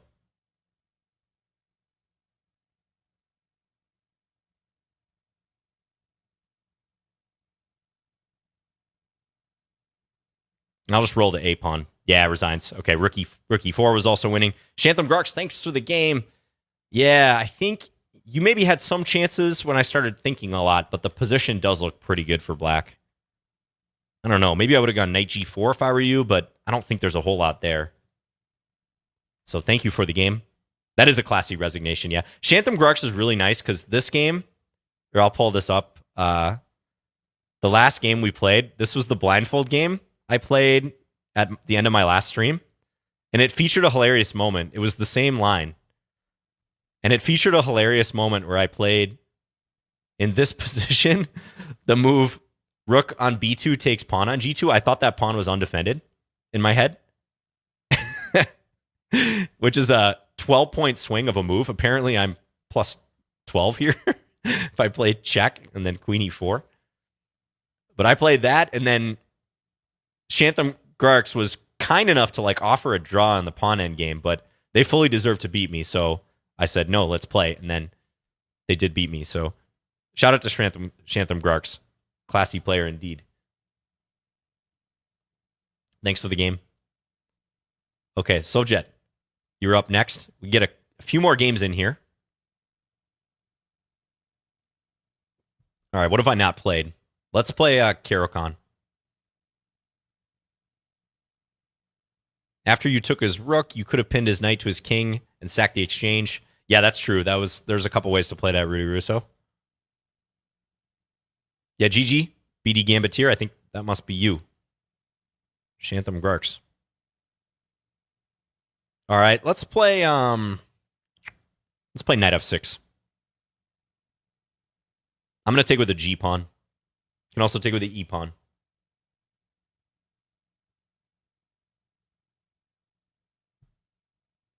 Hello, Element on YouTube. Yes. I pay more attention to the Twitch chat because there's more viewers over there, but I have not forgotten about the YouTube viewers as well. Shout out to the 229 of you over there.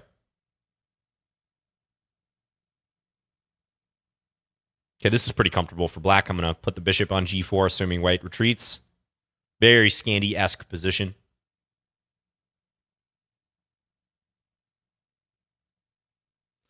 What are my YouTube plans in the near future? Nothing specific, Jorginho. Can't point to anything specific I'm looking to do. I maybe could have done this and this, by the way, but let's just develop. All right, bishop d6. Should I castle long? I might castle long here to really spice things up. Ooh, especially now that white has played h3. That's not a mistake by any means, but it could make a future g5, g4 hit a little bit harder. So let's at least threaten to castle long. Is the Caro-Kann a good opening for versus e4 for a beginner? I would say so. Yeah, you know, I think you might want to get some e4, e5 experience in if you're a pure beginner. But Caro's decent for sure. All right, let's get this party started. g5, g4. I'm kind of telegraphing it with this. White plays b5. I probably am going to take that. Could also play c5. I feel like taking is just most direct. Make white kind of burn a move. Of course, we're not going to take this. That's not in the cards. Don't get greedy. You know, when it's opposite side castling like this, you usually want to play pretty minimalistically around your own king, especially with your pawn moves. You want to try to grab that initiative. And that's what I'm doing here. You see this, g4?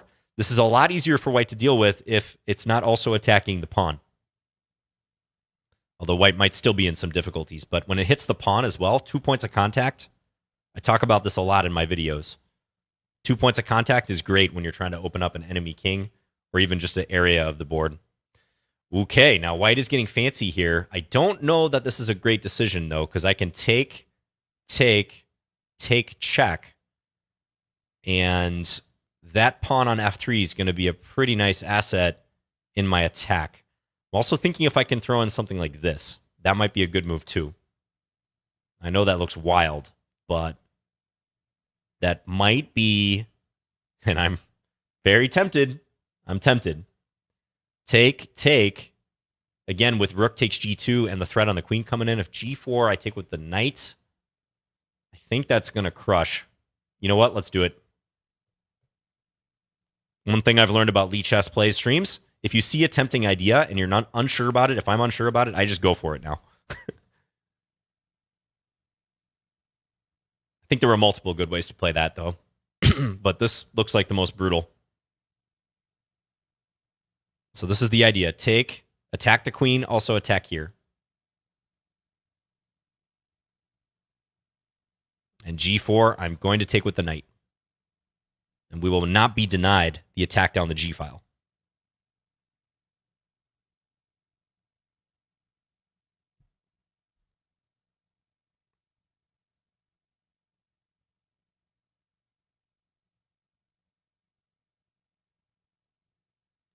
Yeah, this looks crushing. I don't really see a good defense for white. I don't see any defense, really. Probably G4 is the best move, but it's going to hurt.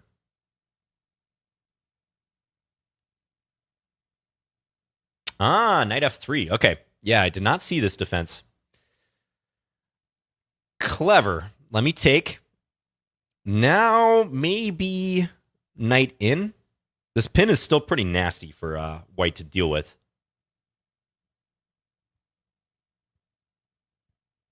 I could also just build here and do something like that, but I'm going to play the knight in. Yeah, knight F3 probably was the best move. I amend my answer. Ooh, but now I'm getting smothered mate vibes, you know? If I had my rook over here, I could play queen H2. That would be pretty nice. I might just play the rook over. Knight G3 check probably wins too. Take and then just take with a queen. I have so many pieces lurking, but let's invite everyone to the party. So many pieces lurking. Oh boy. Hold up. Do I play queen G3? There's many ways to do this. Guys, I can't resist. Queen G3 time. I'm trying to mate with the knight. We're not going to get a mate with the knight. I almost can still get a mate with the knight. Is there a way to do it?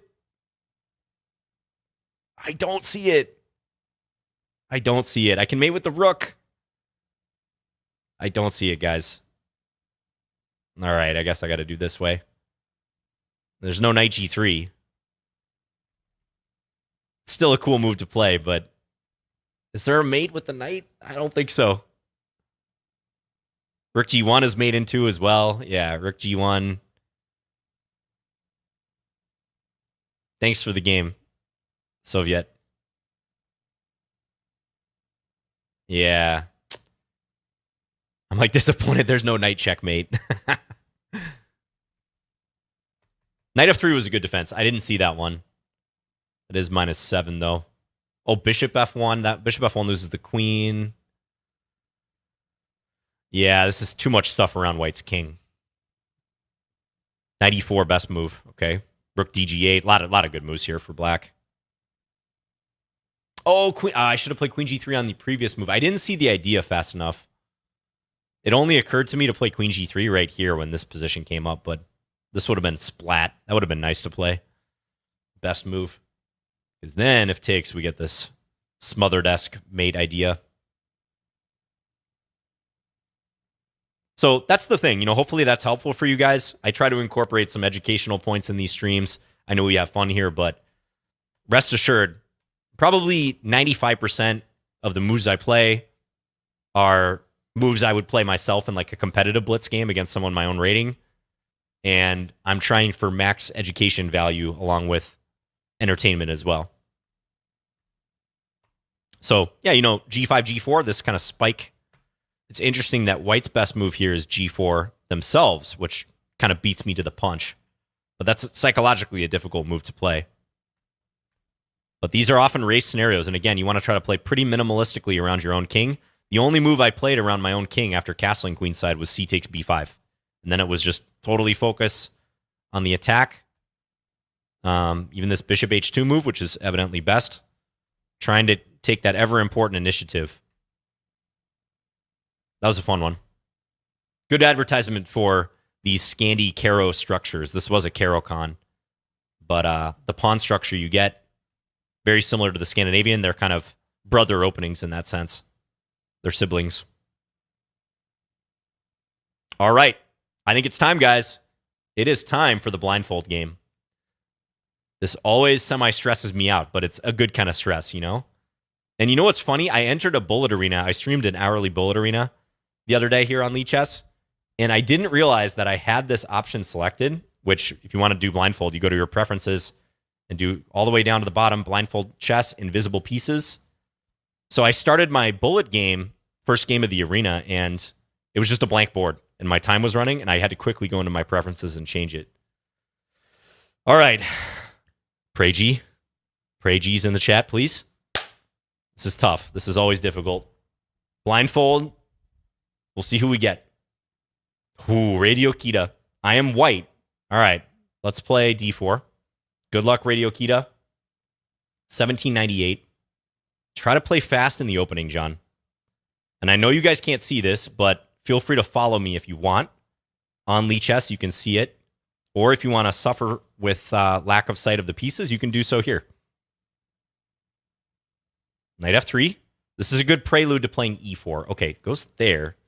That move, Bishop G4. I think I should still kick this. So we're still going to kick the enemy knight. Maybe, I think I actually should have played knight E5 there, but this is fine too. Knight B6, okay. Let's go Bishop E3, defend the center in case of a bishop takes F3. Thank you guys for the prages. All right, all right. Let's play knight C3. Develop. Knight C6, I might pin with bishop B5. We'll see. There's bishop E7. All right, so definitely a little passive for black.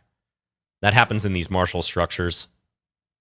Look for me to try to launch an attack against black's king, especially if they castle kingside. I'm already thinking about it. Let's pre-move the capture here, just in case black does take. They do. All right, I have a feeling we're going to see opposite side castling here. I'm going long. Knight C6, all right. Castle here, which defends D4. I see the position quite clearly in my head at this point. I might punch through the center, but I'm thinking pawn storm. Let's see what Radio Kita does with their king. It's still sitting on E8.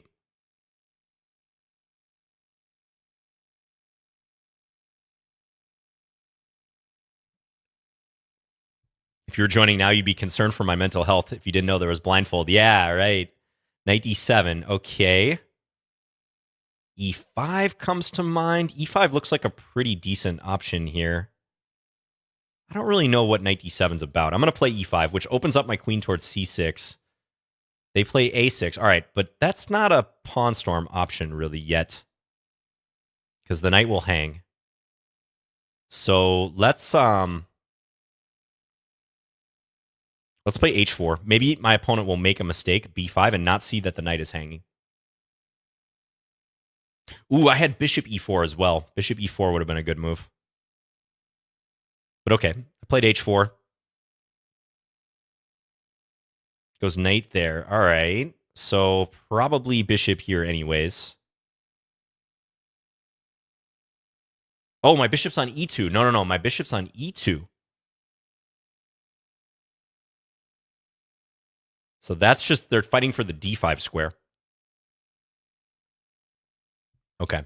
This is the type of mistake that I make. All right, let's play A3. Wait, is my bishop's on F1? It's still on F1. Goes back. Wait, that just hangs it, right? You did play B5, right? Oh, no! Black never played B5. Oh, boy. I thought for sure black played B5. All right. This will be interesting. Now we really need the prages. I don't know why I thought they played that. All right, got to play fast now. Bishop E4. I could have sworn I saw that pawn go there. I got to intimidate them with my pawns now. Okay, bishop's hanging. Can take this. Rook B8. All right. Let's go F5. Queen A4. I'm scared.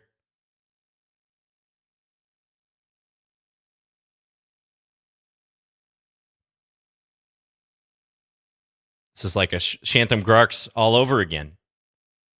Yeah, I'm really losing the thread here. I just got to play moves. Oh, okay. All right. Castles. Oh, rook b8. Yeah. Got to go here.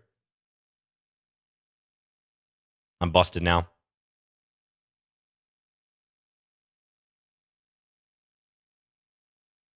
I have a bishop on e3, I think.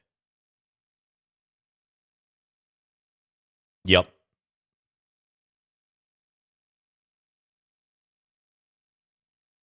My bishop's not here right now. What a disaster.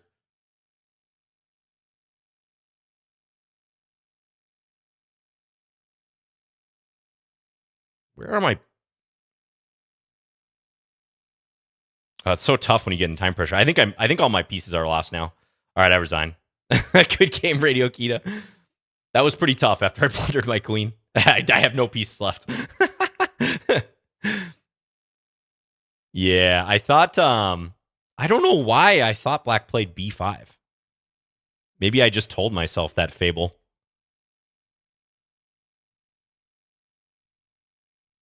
I can't explain that. That was a pure fable I made up. That was difficult. I liked my position here. Probably should have played a3 right now. Stop the knight b4 move.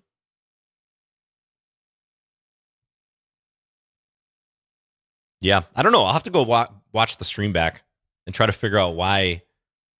It might have been just honestly because black played a6 and I was connecting that to the b5 move and I had thought they had played it already. Just so weird. Thought that knight was defended or undefended rather. What's the eval here? +5. Really likes white's position. I need to improve my blindfold. That's why I get nervous for this last game of the session. And it is tough with no increment in particular, but no increment wouldn't have had me avoid making that mistake. That was pretty early in the game, so. Okay, thank you for the game, Radio Kita. Takes me down. The only victory today for you challengers. All right, that was Lichess Plays. Thank you, always fun. I appreciate you guys. We're going to raid someone next. I would assume. I don't know which Lichess mod is in the chat. Thanks, everyone, watching on YouTube and Twitch. See you guys later. Have a good day. Yep, my pleasure, my pleasure. We are raiding Akash. Okay, excellent. Go check him out. Give him some love. And I'll see you guys next week, all right? I'll probably be streaming a bit on my own channel this week. Hopefully not blundering queens like queen takes c6. That was just like the Shantham Grarks game from the other week. Just losing a major piece. All right, take care, guys.